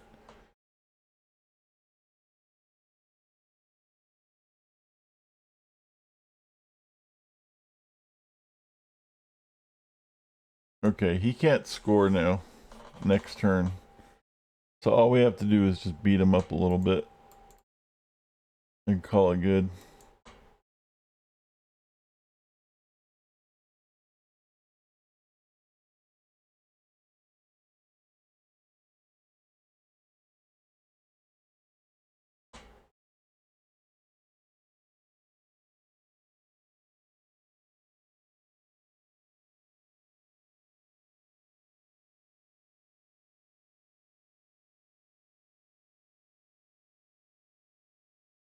Hmm.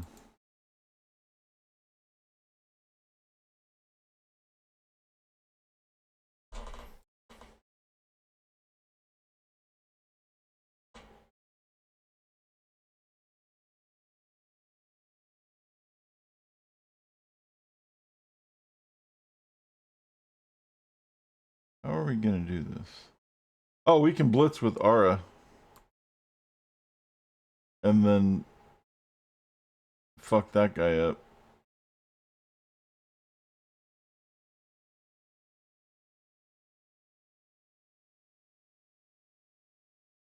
And then Tiff gets the 1 die pow.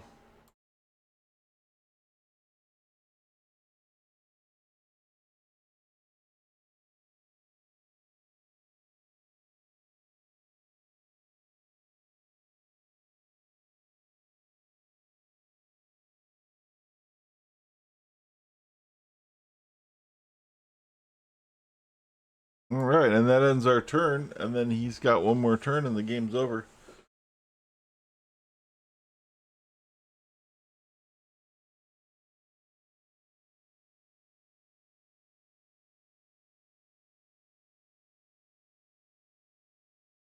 If he fucking hurries up and does something.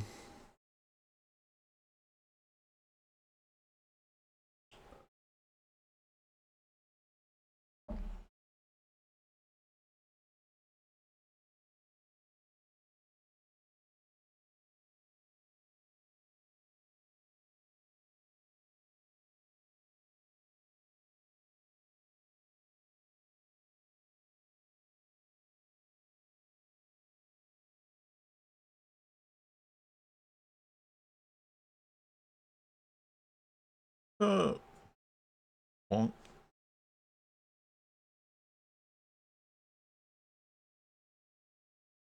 Return of the Tiff is stunned.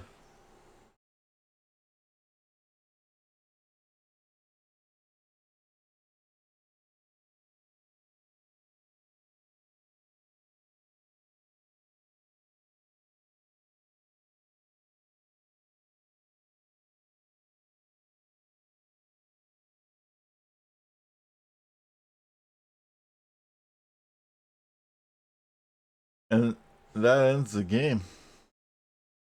Oh, maybe not. There we go.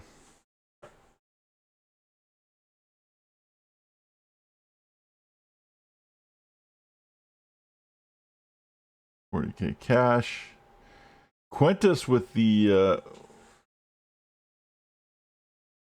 MVP. 31. Does that give him a skill? I think that gave him a skill. Maybe not. He must have had a skill last time. All right. Well, nobody got skills. Lenny Ghoul did get missed next game, though. Yeah. So that was pretty productive. That was pretty good. You did survive. Amazing. You survived.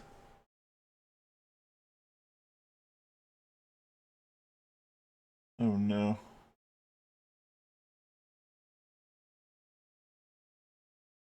Oh, I just saw your message. That's funny.